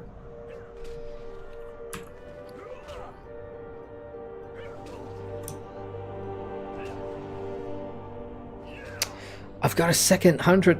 Oh, it's unique. Yeah, I can only wear one of them. I can't wear both. See you later. And this is from probably a world boss in 8.3. So that's it, really, guys. That's it for the dailies on a character. Once you've done through your daily missions, then it's down to boss farming. And the one everybody is just mad about is this guy right here, which is Bronjam, because he drops a 34 slot bag, which is one of the few in game, and it's rare as hell. Your RNG is gonna matter. I've got 2 of them. Both came back to back on 2 different characters. So I got it on my main paladin, then the next time he showed up again, I went to my other alt and I got it there. So everyone's farming for this, and to be honest, especially in WoW, I can see why bag space matters. I mean, look at me. I am such a cow, just hoarding a bunch of stuff. I should clear that out, but that's the same case for most of my characters. I have a lot of crap in my bag, so having more space is always nice. So he's coming in 3 hours. I'm probably going to be asleep by then because I've been up all night. So, shall we jump? I was about to say let's jump to the boss. I would have preferred if I was on my rogue because I know this one has a dagger. Let's see if I can make it in time. Meantime, let's check in chat some more. Sanusha says you shouldn't try and force yourself to play. Yep. Just don't force it because that just beats the purpose of, you know, taking a break. Even for me, I get burned out a couple of times. As I said at the start of the stream, somebody asked me, do you not get burned out by MMOs, you know, just playing them all the time? I do. So I jump to different genres, if that makes sense. So if MMOs are giving me a bit of burnout, I go to FPS games or strategy games, or I've even got The Sims loaded up on my Origin account. So I do play some Sims, which is fun because I grew up in a whole lot of games. So take it easy. Mazidi says, I still remember my 15 years old, still cannot handle WoW system. I'm terrible at gaming. Don't say that. I mean, when you don't want to know what I was playing when I was 15, dude. That's a good brain exercise. So 15. Oh. So when I was 15, I had a PlayStation 2. And I think the number one game for me at the time was just football, soccer. For those of you in America, I've got you know, the FIFAs and the Pro Evolution Soccer games, which is right up my alley. I played a lot of Medal of Honor, which is a first-person shooter based on World War II. I'm sure there's some other games. 15. Wrestling games, probably. SmackDown versus Raw. Yeah, my gaming history is diverse as hell, you guys. Mortality says, did you see the most recent concept art? I have not, actually. Okay, here we go.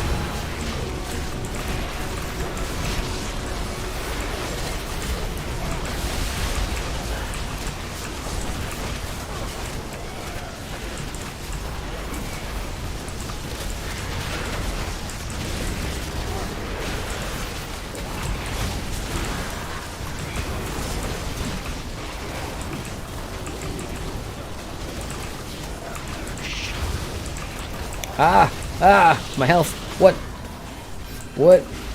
I was not paying attention. I'm gonna skirt around the outside.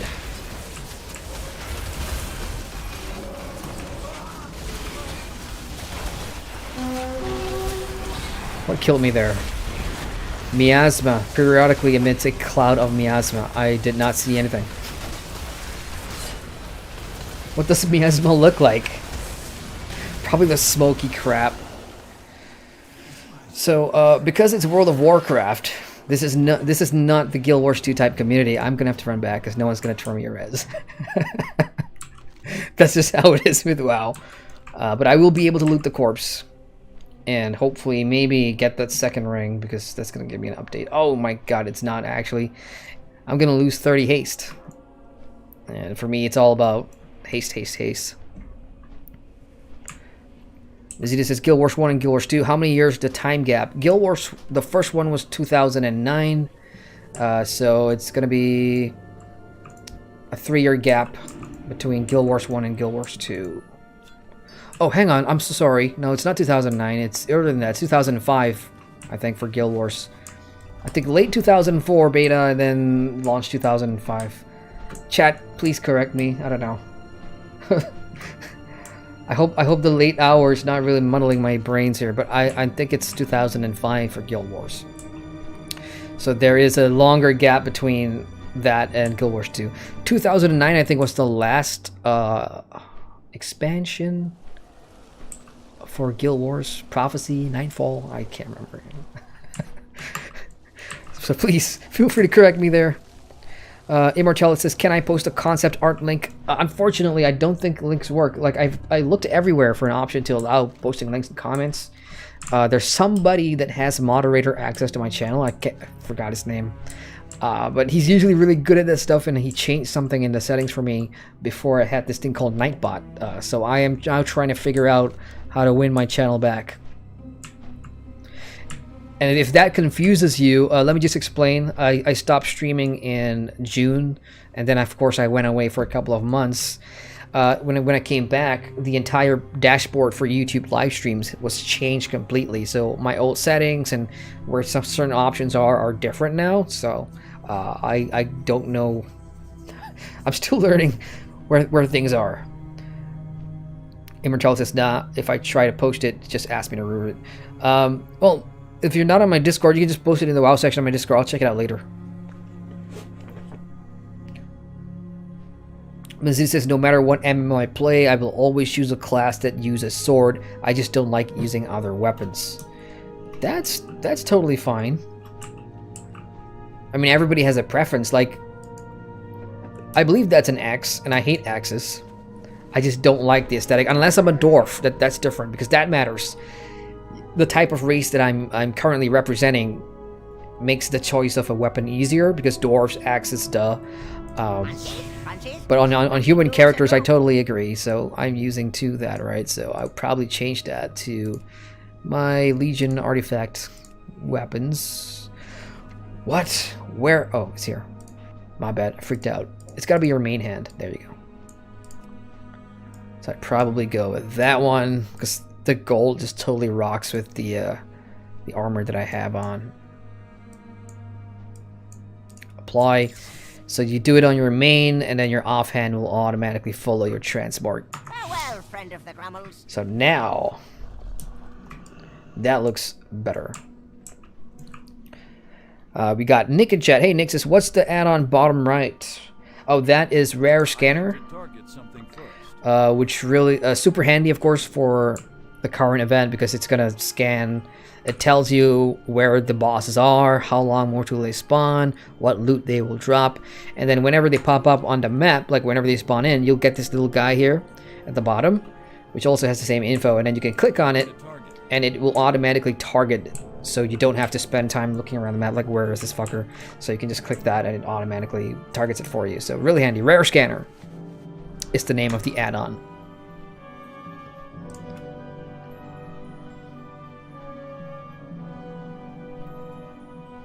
There it is, Rare Scanner.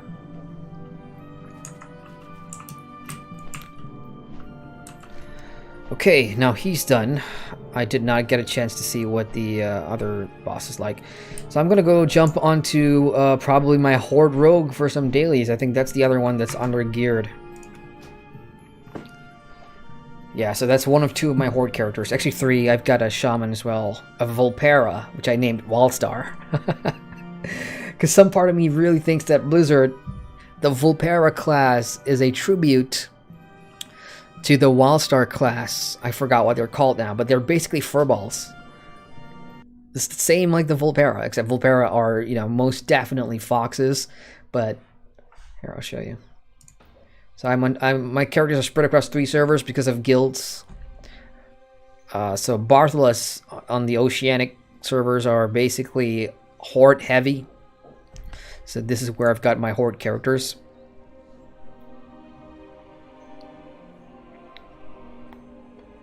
So there it is, Wallstar. Volpera.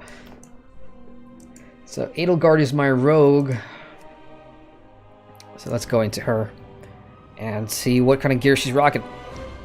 Stusa says most players play melee weapons in RPGs, so that's not shocking. Yeah, and like I'm almost always melee in every game, every MMO. My sister, on the other hand, is almost all the time caster, caster, caster, mage, mage, mage, healing, healing, healing. Whereas I'm always like everything in between except healing. Immortality says launch for Guild Wars was 2005. Yep, so 7 years, or 2007 being the last Eye of the North. Right, so the 2009 I just pulled that out of my ass. I don't remember what 2009 for. What am I confusing 2009 with? Lord of the Rings Online was 2007. Dungeons and Dragons Online 2006. That was a prominent MMO that came out in 2009. There has to be. Oh, Mazita says no. I mean the time gap in the game. Sorry. I don't know that, but Immortality's got you covered. It says 250 years. So there you go. Okay, now.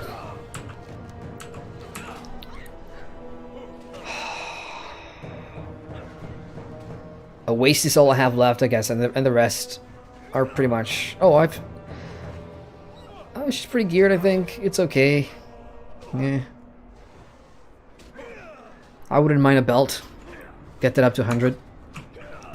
So, pick up the dailies, and we'll wait for the next boss. Until we meet again. Good day to you. Have a good one. That daily, picking up the Scourge Stones, I'm really not a big fan of that one. That gets boring real quick. Stussy says, just give me mod privileges and I'll allow links. Maybe in the next stream, bud. Restream IO. What? Congratulations, you received 100 messages today with free stream chat. Thank you. Restream, not that I was counting. Or anyone was counting. Hey there. See you around.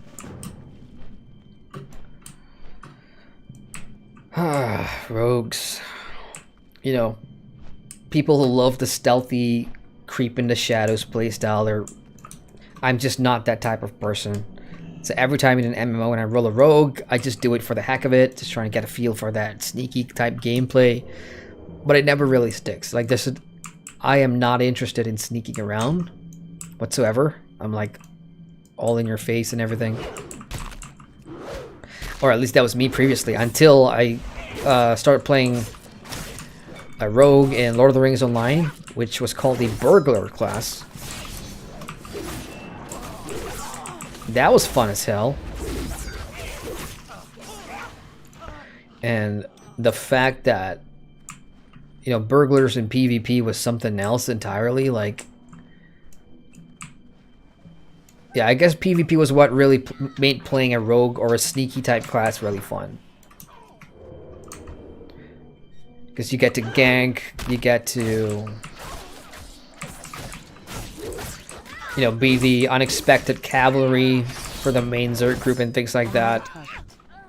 It's fun. I haven't had yet that experience in WoW because, like, in Battlegrounds or whatever, there's no opportunity for that open world versus, like, RVR type gameplay or GVG type gameplay with WoW. At least I don't think there is. So, in War Mode is the only chance you got. But in War Mode, whenever, you know, I played the Burg once in War Mode, but it always feels like it's more of an advantage for me to just be chickening it out of a fight. Like, if I see horde players, I'm just gonna go into stealth and get the hell out of there. Do something else, come back to that quest later. So that's why I kind of avoid rogues in War Mode. But I am hearing that rogues are performing very well in terms of DPS numbers in Shadowlands. Because... You know what it's like, everybody's like, oh, we're gonna win the best class for Castle Nathria when that launches, whatever, so pick something that's top of the table. And if I'm not mistaken, that was Outlaw Rogues for time being. I'm currently in Assassination. I prefer that.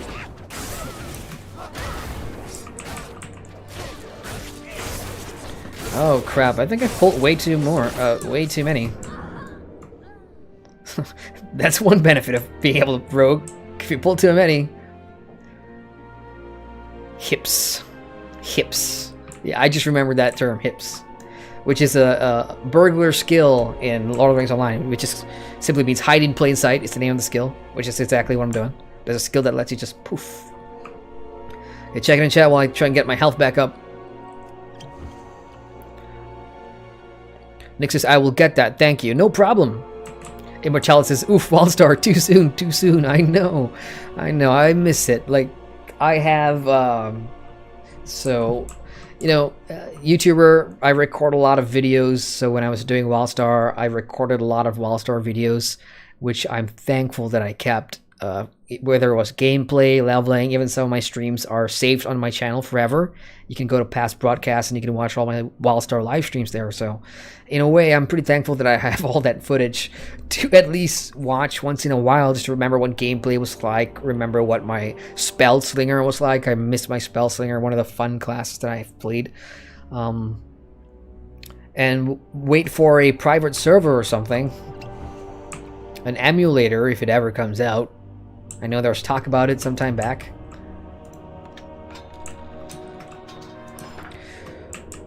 Mazidi says, first time I play Lotor, just pick a random class because all the class design look promising. If I'm not wrong, I choose a thief. Yep, a burglar. Use 2 plate. Yep, pretty much. That's the one. Burglar. You can sneak around, steal stuff from mobs. I mean, that's like the core feature of the class. I need to target something first.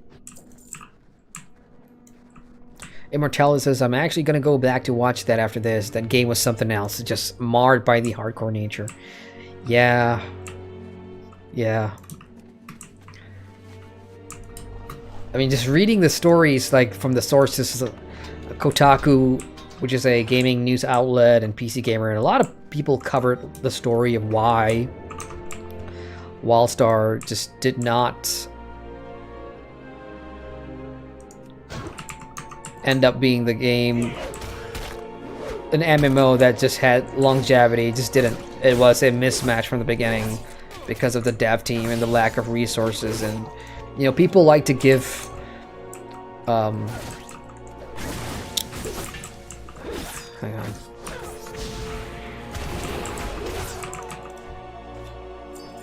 People like to give the publishers a whole lot of crap. Why is it not counting? Oh, there we go. Okay, 7 out of 8.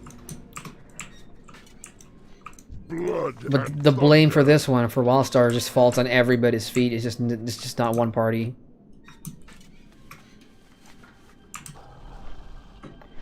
Okay, so that's done. How many tokens do I have? 2. Great. You need something? Be careful. What?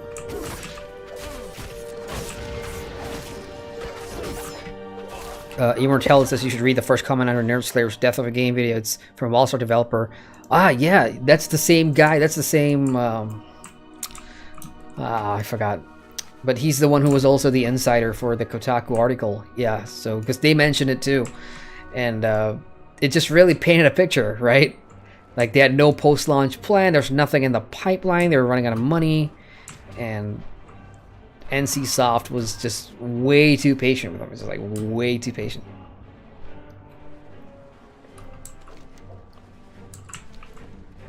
We got Sioper saying, so what's the MMO you are enjoying now the most? The same 4 as always, buddy. World of Warcraft, Guild Wars 2, Elder Scrolls Online, and Final Fantasy 14. Although you'll see me play Guild Wars 2 ESO and WoW the most this month, because that's where the new content is at. So naturally, I'm always gonna go and do new content. All that is here. Hey, what's up? Long time no see. Maybe it's because I'm streaming at a time that's actually more convenient for you guys, which is why I'm seeing a lot more different people here. Wildstar launched in 2000 and... oh crap. 14 or 15. One of the two. Damn it. Yeah, I think it's 2015.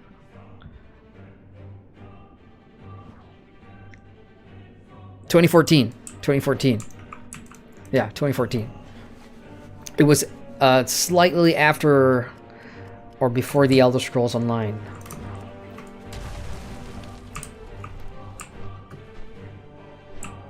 Nick says, "What do you think of New World?" They have an identity crisis, at least, you know, the last time I checked in.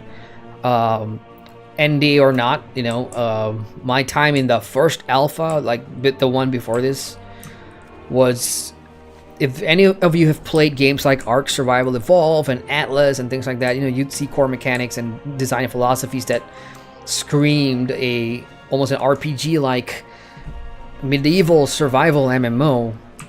PvP focus, crafting focus, lots of social elements, of course, with the guilds and everything. And then they chickened out of that because they didn't want to cater to only one PvP audience. So they went on this full PR filibuster about making the game for everyone. We've got PvE now, it's going to be great. And, hang on. Do we have a boss? Yeah, we do. Okay, let's go to the boss. So they're kind of stuck in a loop, but some of their changes to the gameplay design and the philosophy is like, I can see what they're trying to do. It's going to be okay for people in the middle, which is, I think, their main concern, because they don't want to cater to just one type of audience. Everything else, though, the gameplay, the combat, it's all right. I'm definitely going to play it at launch. I've got no problem. It's just that they pissed off a lot of the original PvP crowd by, you know, deviating away so much from that early design philosophy. And the fact is, Amazon, we don't know anything about them as MMO live service, you know, developers and publishers. They had a run at with Crucible, which I'm sure you know what happened at Crucible. It did not turn out well. But again, that's a different team. So hopefully, you know, we won't see the same thing happen to New World, but I am positive for it.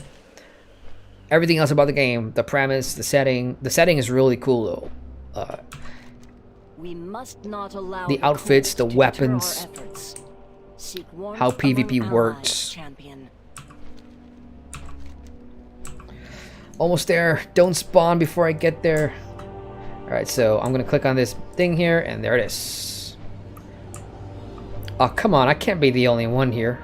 Zone in, everybody. Zone in.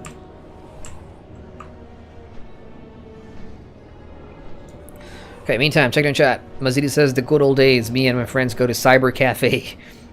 Cyber Cafe played DCO, and one of my friends custom his character to look like a soldier. Fun times. Yeah, I remember, like, depending on where you are in the world, you may have internet cafes, like in South Korea, you know, PC Bang is what they call it. It was really popular here for a time. And then, of course, gaming PCs and stuff became more affordable, and I haven't had to visit one ever since. Yeah, those were good times. When I used to go to cyber cafes, it was all about Counter-Strike, Ragnarok, Maple. What? You gotta be kidding me. Maple Story. There was another game, but those were the main games at the time. This must have been 2004, 2003, when Counter-Strike was really blowing up in Southeast Asia, at least. There was another game from Korea that was really popular in cyber cafes. I can't remember the title, but yeah, maybe I've already mentioned it, but those were the key ones. Counter-Strike, Maple Story, Ragnarok. I'm missing something, I'm pretty sure of that.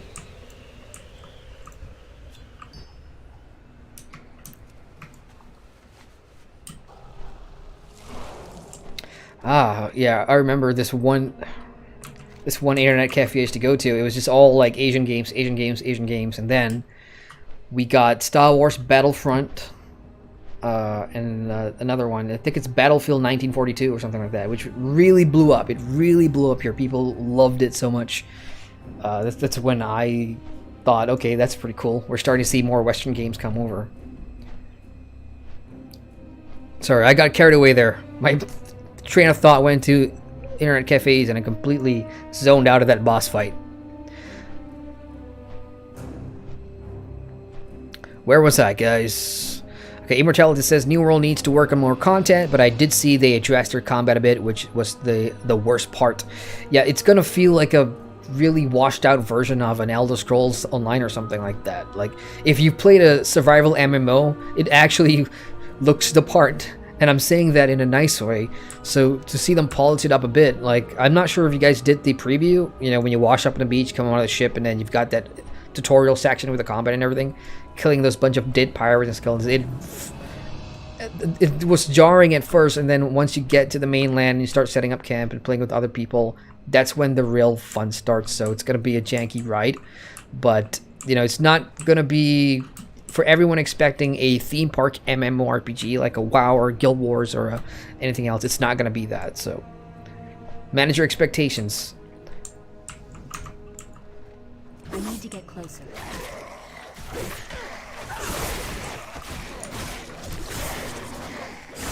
Immortality says, so I guess for 45 bucks as a one-time payment, even if it gives me 2 months of enjoyment, it's worth it. Where are you, man? Like, 45 bucks, is that, are you in Europe or North America or somewhere else? Is that a lot of money to you? Like, what's the base price of a game? Is it usually 60 bucks for a AAA, 60 US dollars for a AAA, because that's like the normal price, right? So for us, I paid about, oh shit, hang on, let me check Steam. How much is New World on Steam, you guys? 45? So that would cost me about 140? No, it's 78 Malaysian ringgit. So that's crazy. So it's not too bad. It's not too bad at all for an MMO price. Black Desert, well, I can't really compare Black Desert because BDO is super cheap now. Yeah, it's not too bad.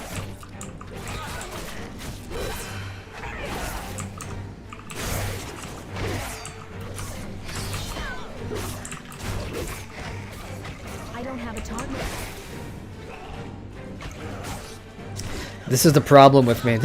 Always ends up happening. So I'm playing my rogue the same way I'd play my warrior or a paladin, just up in its face and just mashing buttons. So I'm sure there's gonna be WoW rogue purists looking at this going, what the frick?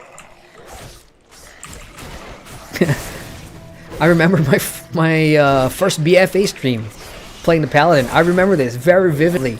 Somebody came in on the live stream and was like, what the hell, bro? You're playing a paladin, lol, worst class ever, lol. You know, you're gonna get that type of thing where people judge you for the class that you play. It's really funny.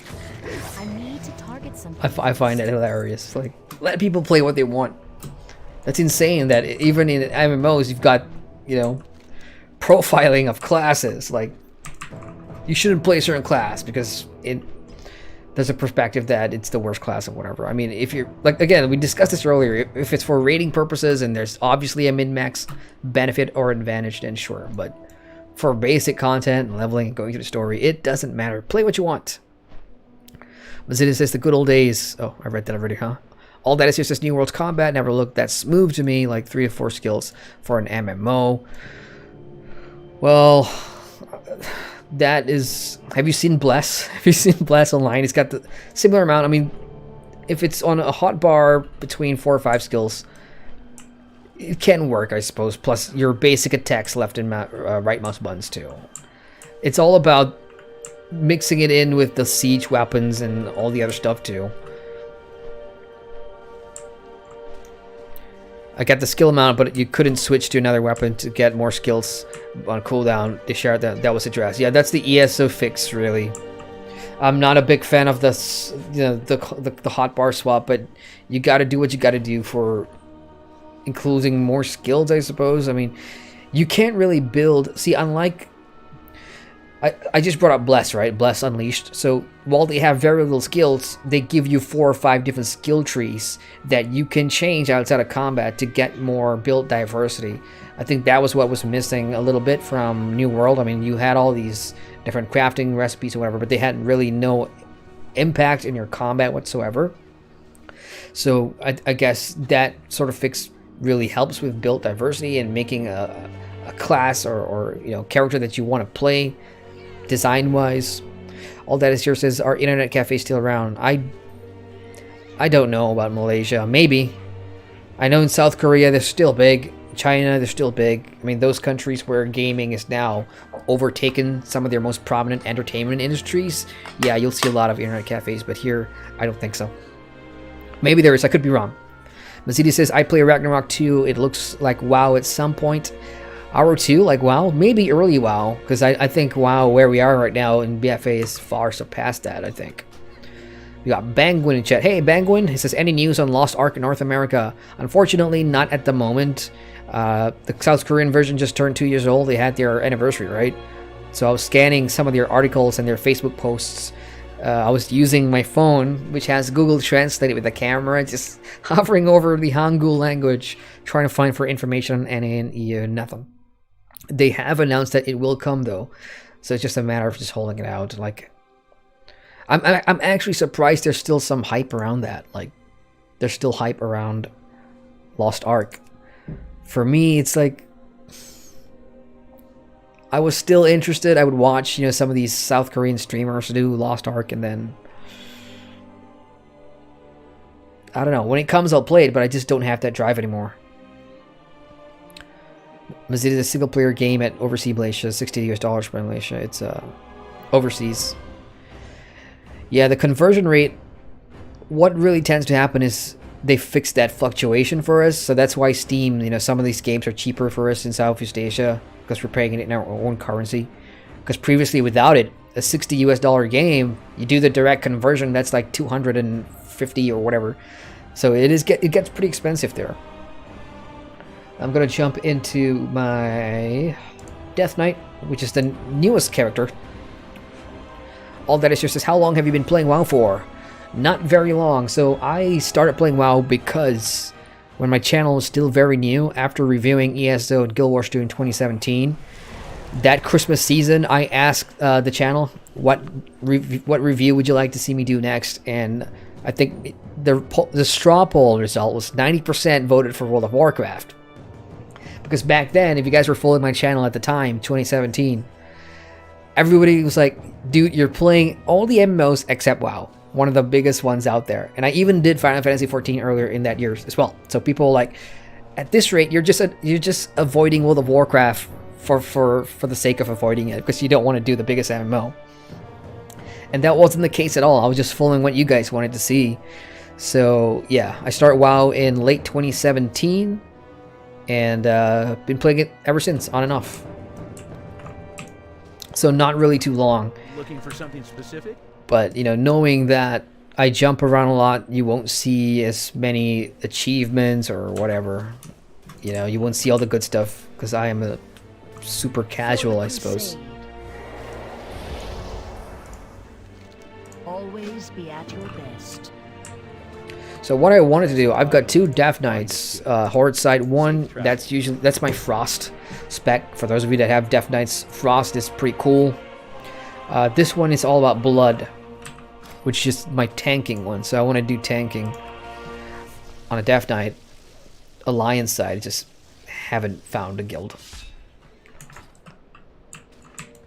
King's honor, friend. Zeta says, jogging time. See ya, bro. Have fun. Enjoy your jog. What time is it? 5 in the morning. Oh, no, it's 6 o'clock in the morning. Shit. I am going to be in trouble because I have to meet somebody later. But I have not gone to bed yet.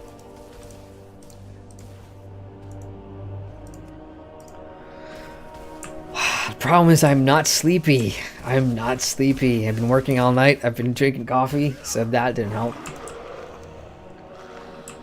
What do I do, chat? How do I put myself to sleep at 6 in the morning when I've been up all night? In fact, this is giving me the opposite. Like, I'm staying awake. I'm not feeling drowsy whatsoever. Weird. What can I do for you? For the Alliance. What the heck?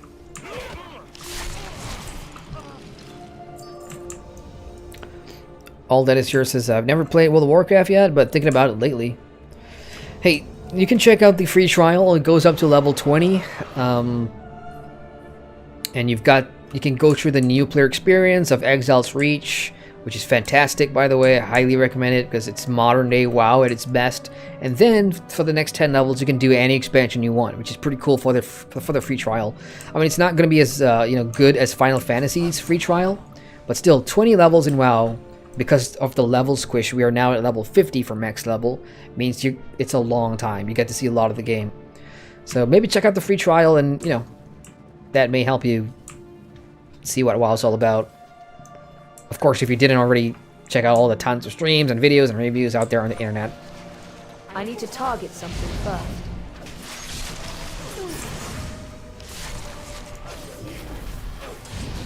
I'm out of range.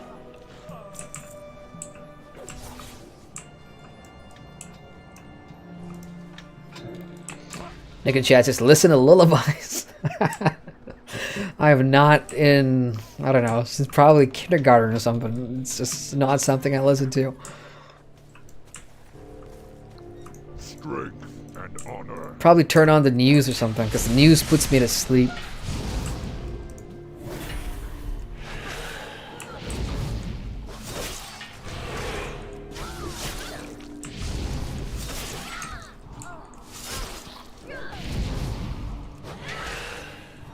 I require a target.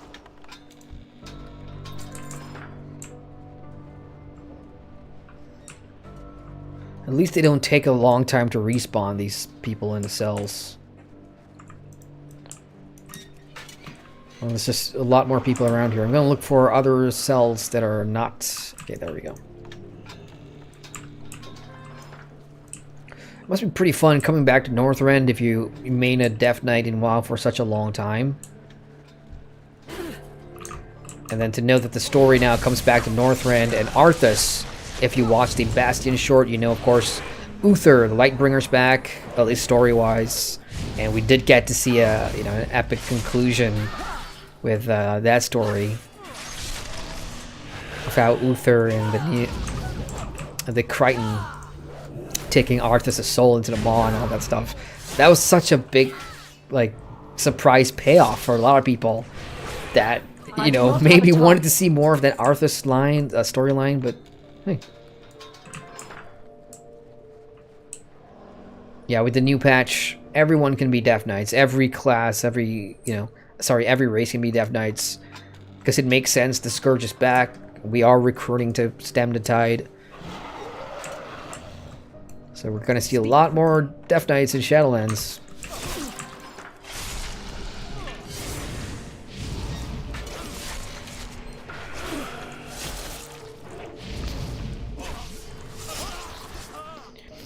Snoozer says, yo, that merry-go-round song is my jam. I don't even know what that sounds like anymore. So, lullabies and nursery rhymes, I think there's a difference there, right? Nursery rhymes, I do know of you. But lullabies, are they the same thing? All that is here says, yeah, I'll give the trial a shot. Thank you. No problem. And yeah, I mean, if you're really going to be jumping into WoW for the first time, don't let my gameplay screen here fool you. I am using a lot of add-ons and custom UI stuff, which may make it look plain the first time you play into WoW, but that's the default experience. Go through that. And then, of course, you can start adding your own add-ons and what you need to.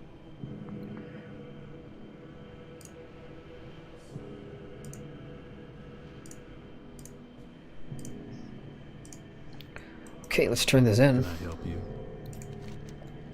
See you later. So that's pretty. That's nice to see though that there's lots more players that haven't really played WoW yet or have seen WoW but haven't really jumped in. So that's interesting because when it was me in 2017, I remember telling somebody in one of my streams that I've never played WoW before, and they were like, no way, but. Well, I should be a bit more straightforward. Like, I have tried WoW before, because I just had it here somewhere. So, you guys may be old enough to remember the Warcraft Battle Chest, which was a big box physical CD set, which contained Warcraft 3, Frozen Throne. You got a few posters. You got a guidebook from Prima Games, or Brady, can't remember. And then you also got this postcard thing with a World of Warcraft CD trial key or something like that, which let you play for 3 days or something like that. I remember doing that, but that was like so long ago, so I don't remember anything about it. And then when the World of Warcraft movie came out in 2016, I think, my local cinema chain, which is called GSE Cinemas, they were giving out World of true story. They were giving out World of Warcraft 1-week trial passes for purchasing tickets to watch the movie, which is a promo of some sort with Blizzard in Asia, I think. So I got that, and I jumped in again. Didn't really do too much. I always ended up in Elwyn Forest before stopping. So that was my experience with World of Warcraft prior to really jumping in for real.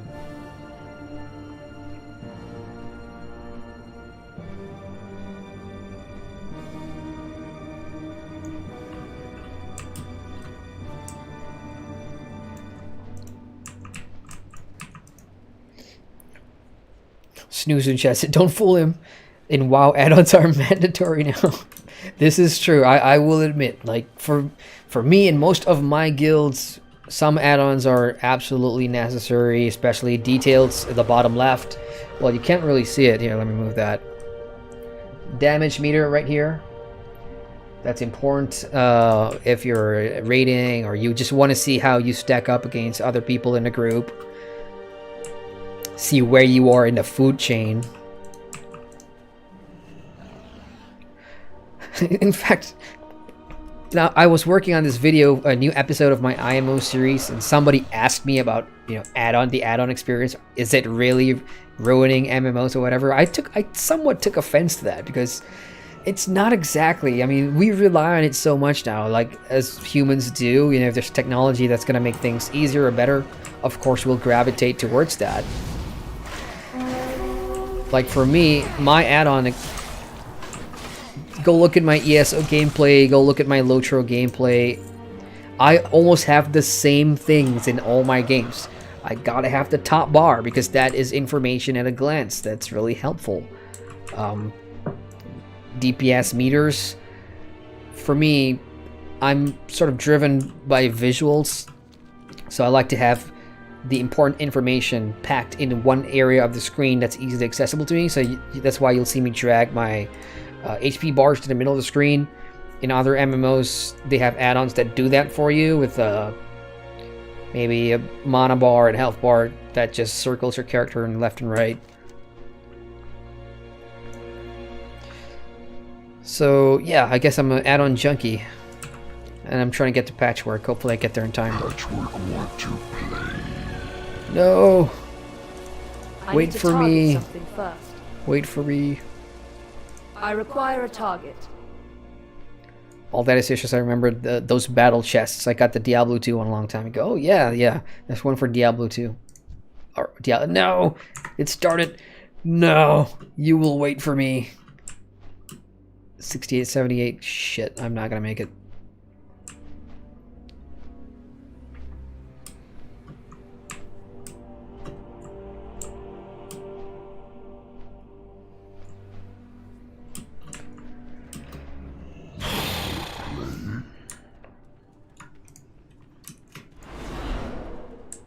$44. Really? 37. Too far away. Come on. Yes. Tagged. Yes.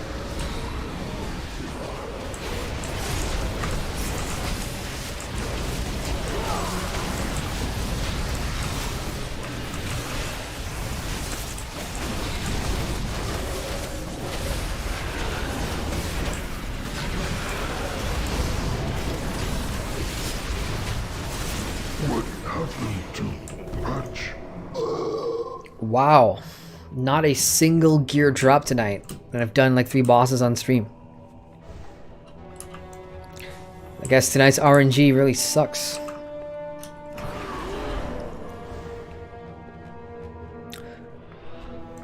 So basically, that's what this pre-launch event is all about. You guys doing dailies, getting these tokens that you can go trade in for gear later on, and of course trying to get gear drops from these bosses that spawn as well. There's a ton.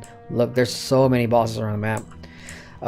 The following week, the next weekly reset will bring in a fresh batch of new daily quests and a bit more story, I think. And then on the 23rd itself, Shadowlands launches, so we'll finally be able to get through the hole in the sky and go up to the afterlife in the Shadowlands. So I've got nothing more to show or do, really. I just finish up that daily, I suppose, which is another long-ass flight back. Back we go. All that is yours is more Death Knights to fit the expansion theme, just like how a lot of people was playing Dark Knights for Shadowbringers. Yeah, pretty much. I mean, it really helps that it sells the expansion as well when you do that. You know, with World of Warcraft, you're relying on an old class to maybe bring up the population of Death Knights again. It usually has a huge impact on new classes and expansions. Like last year, we saw it for the Necromancer in the Elder Scrolls Online when they launched elsewhere with the Necros. You know, you saw so many Necros running around. This time around, it's just easier for people to just pick up a Death Knight because it's been around for so long. You understand the class in and out, and WoW has this thing where you can just, you know, if you don't like how your Death Knight looks on one character because of the race or whatever, you can just change the gender in the barbershop without paying. That's a new change. You can change the race. I think that's still a thing, right? In the shop. Yeah, you can race change it. So keeps it fresh, I suppose. Hang on, did I just see a sale? 30% off race change, faction change, and character transfers. Although 1750, that's still a lot of money in my currency anyway. I'm looking for one more bomb. No, I'm not. I just need to kill a bunch of these skeletons. Back to the chat, we got Nick Scryer. Hey, Nick. What's up, man? It says good morning. Good morning to you. And happy Deepavali for those that do celebrate. It's a holiday. Or it was a holiday yesterday. Let's pull a bunch of these. I'm now in tank spec. I should be able to survive.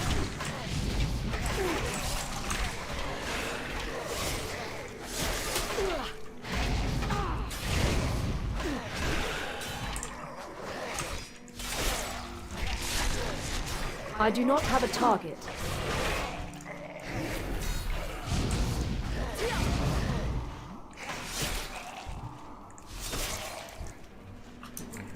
One more.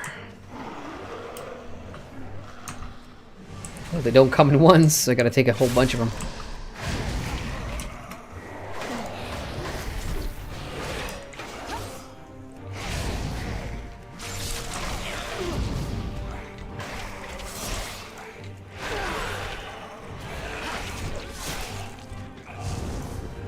That feels good.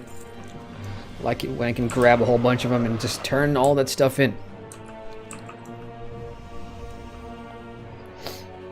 Next says, you're up super early. I'm not actually. I've been up, like, I started streaming at, I think, 4 in the morning. So, I couldn't sleep all night.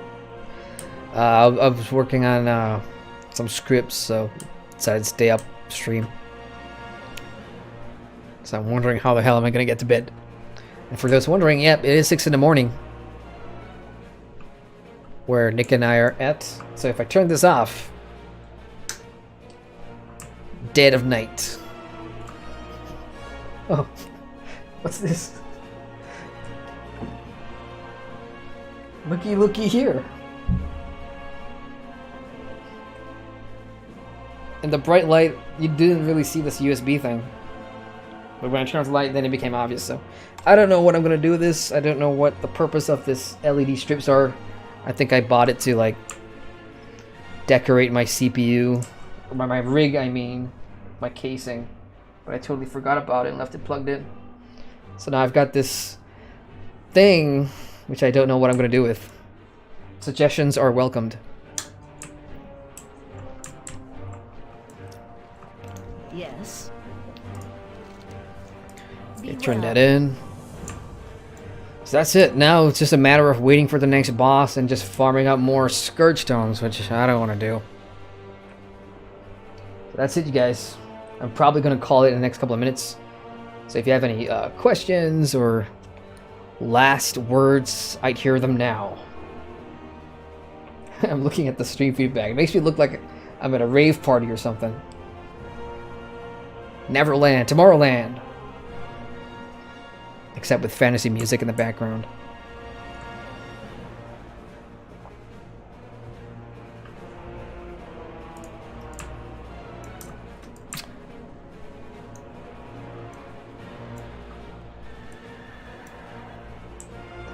Damn it. I got fooled. I thought I missed a daily quest, but actually that's just a... Hey there. Bah. See you later. I never picked up... I don't always pick up the Blingtron crap.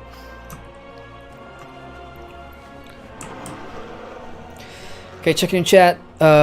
Nick says, will you be doing ESO streams? Oh, I did one last week. It was for the Markarth launch. I'm slowly playing through Markarth bit by bit. I mean, I want to finish it up for a review because I haven't done that one in a while. Stoosh says, live stream another game tomorrow.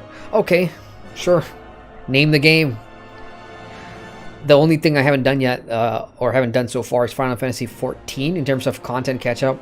I haven't done the previous batch, the Ending to Shadowbringer, so maybe we could do that tomorrow and bring back like the death counter and things like that. That'll be fun. Let me know what you guys think. Nick says lots of new stuff. PvP's bad though. I did the 𝒉𝒐𝒻 arena, which I absolutely sucked at, being in a dungeon single target build.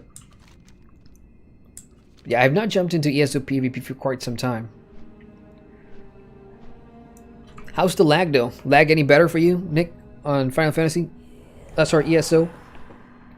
Yeah, again, this is LED strips that I just found on the side table. I'm probably gonna have to stick it somewhere. I don't know where.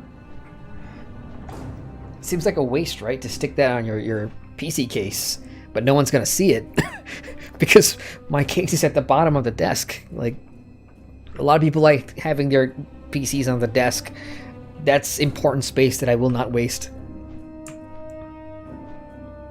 So I'm gonna go and farm some Scourge Stones until we move on. Seducer says, sure, Final Fantasy XIV. Okay, deal. So tomorrow night we'll have another stream.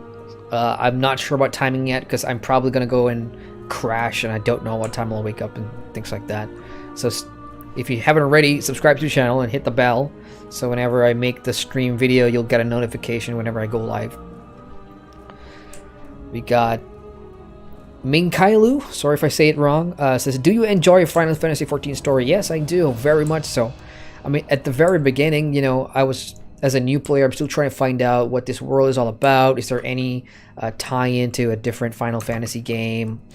But soon, after the first 50 levels establishing the vanilla story, who the main characters are, who are the Scions of the Seventh Dawn, who are the Garleans and what their role is in the main story, the vanilla story, then it got more enjoyable as you slowly move to the expansions in Heavensward and of course Shadowbringers. We know one of the best expansions for any MMO in the past couple of years. So yeah, I do enjoy it. It's especially for someone like me that considers main story and narrative, the world building in MMOs as an important part of the game.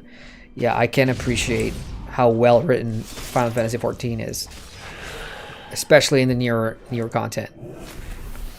We got Supreme Television. Hey, Supreme says, it's that any achievement in pre-patch event? I wonder if I should activate my WoW account now or wait for Shadowlands. There is not. I don't think there's well, if you want a 16th anniversary achievement, then you log in now, but that doesn't do anything, of course. But no, I don't think there's any achievements for the pre-patch. You just get a bunch of catch-up gear for your alts. So basically, it's like any other, pre-expansion event, the invasions and Legion and whatever. There is a 24 slot bag for one. There is a 34 slot bag from one of the bosses here. So if you want to farm that, then maybe it's worth coming back. Otherwise, I would say hold on hold on until Shadowlands hits before you come back for the sub. Nick says, just get Pale Order Ring, makes PvE so much easier. See, I've been away for ESF for quite some time that I can't remember what a Pale Order Ring is. Generally, my ping is pretty good. Aside from PvP, I'm using VPN. Oh! Is it Mudfish? Are you using a gaming VPN? Something like a Mudfish or a NordVPN? Tunnel Bear? I don't know. Exit Lag was something I used to use. Because they were like, hey, do you want to... We'll sponsor you like a month of free Exit Lag. So I checked it out. I used that to play the Thai version of Ascent Infinite Realm last year when they had the Thai open beta. Ever since that was done, I kind of stopped. Because now you gotta pay for all of it. I remember Exit Lag and No Ping or something used to be free for a bit. And then all of them started charging. Pale Order Ring is a new mythic item that came out with Markath. Ooh, okay. So I'm gonna have to finish Markath then, because I stopped. I had just entered the chamber where there were some puzzles with the light. There was some light puzzles, so that's where I stopped my character, which I finished on stream. So I'm gonna have to go back and do that. Mythic level ring though for Markov DLC. Now that is something I could use. Minkailu says, you said my name right. Lol, props. Oh, sweet. Because I have a reputation around here as being the person who butchers names, especially, you know, names or words that I don't often say in my, you know, don't often come across. So I'll be glad I got that one right. One more. I need one more token. Come on. Yeah, these skeletons. So... good tip for those of you in the future, if you need to farm your daily scourge stones, these skeletons are a great source. I must get closer. Too far away. Let's pull some extra for prosperity. Supreme says, okay, thank you, no problem. Nick says, I'm using Exit Lag now. Yeah, between No Ping and Exit Lag, I think I prefer Exit better. Yeah, definitely Exit. Based on my experience though. NordVPN, I never tried it. Tunnel Bear is more for browsing, watching YouTube, or Netflix and things like that. But for gaming, probably Exit Lag. The other one was Mudfish, which is from South Korea. And Mudfish is the cheapest out of all of it. You just pay like 60 cents for... I think it was... There's something different about Mudfish. Like you only pay for the time that you use. So you pay 60 cents for maybe 24 hours, and your time will only go down when you're in the game. I can't remember how they calculated that, but Mudfish was different. But I would still say Exit Lag is probably the best for MMOs. I could be wrong, and if there's anyone else that have played MMOs using, you know, VPNs and things like that, if you have other suggestions, feel free. Because there will be a time, especially with Blue Protocol coming out. What else is coming out in December?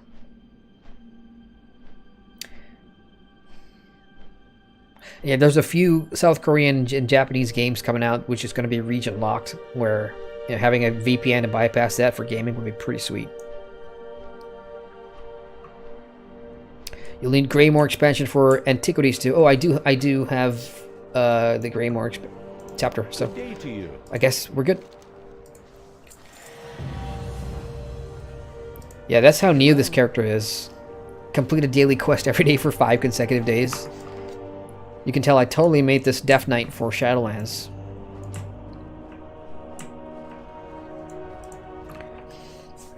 And Nick says, I have not tried NordVPN either. Heard a lot of it. Yeah, I see a lot of ads for it. Like, you go to, like, websites or whatever. NordVPN, it's like the most advertised one. Maybe. If they have, like, a free trial, check it out. We'll see. But otherwise, that's, I guess, going to be it for me, you guys. 6:20 in the morning. I'll probably go catch some shut-eye. Work on the news drop for tonight. It is Sunday morning here in Malaysia. And then I'll see you guys for maybe a Final Fantasy stream, as was suggested here. Same time or not, I don't know. I'll probably make it a bit earlier, maybe 11 p.m. GMT plus 8, so a bit more people can join in. We'll see. In the meantime, that's going to be it for me here in WoW. So everybody in chat that, dropped by earlier with your questions and comments and everything, thank you so much for joining me on stream. Enjoy your Sunday for those of you in my part of the world, and have a great Saturday night for those of you in the West. If you haven't checked out this weekend's news drop, it's on my channel. It's up right now. And I've also done Bless Online. Not Bless Online, sorry. Bless Unleashed. I got a new video about it from the Steam CBT, which I jumped into earlier in the week. You can check that on my channel. Nick says, let me know in-game if you need help in the Pale Order. Yeah, that sounds good. I do... Yeah, I do have you in the friends list, so I will ping you if I need help with anything. Thanks, Nick. See you, buddy. Yeah, you too. Alright, guys, that's it from me. Y'all take care now. See you guys in the next video. Later.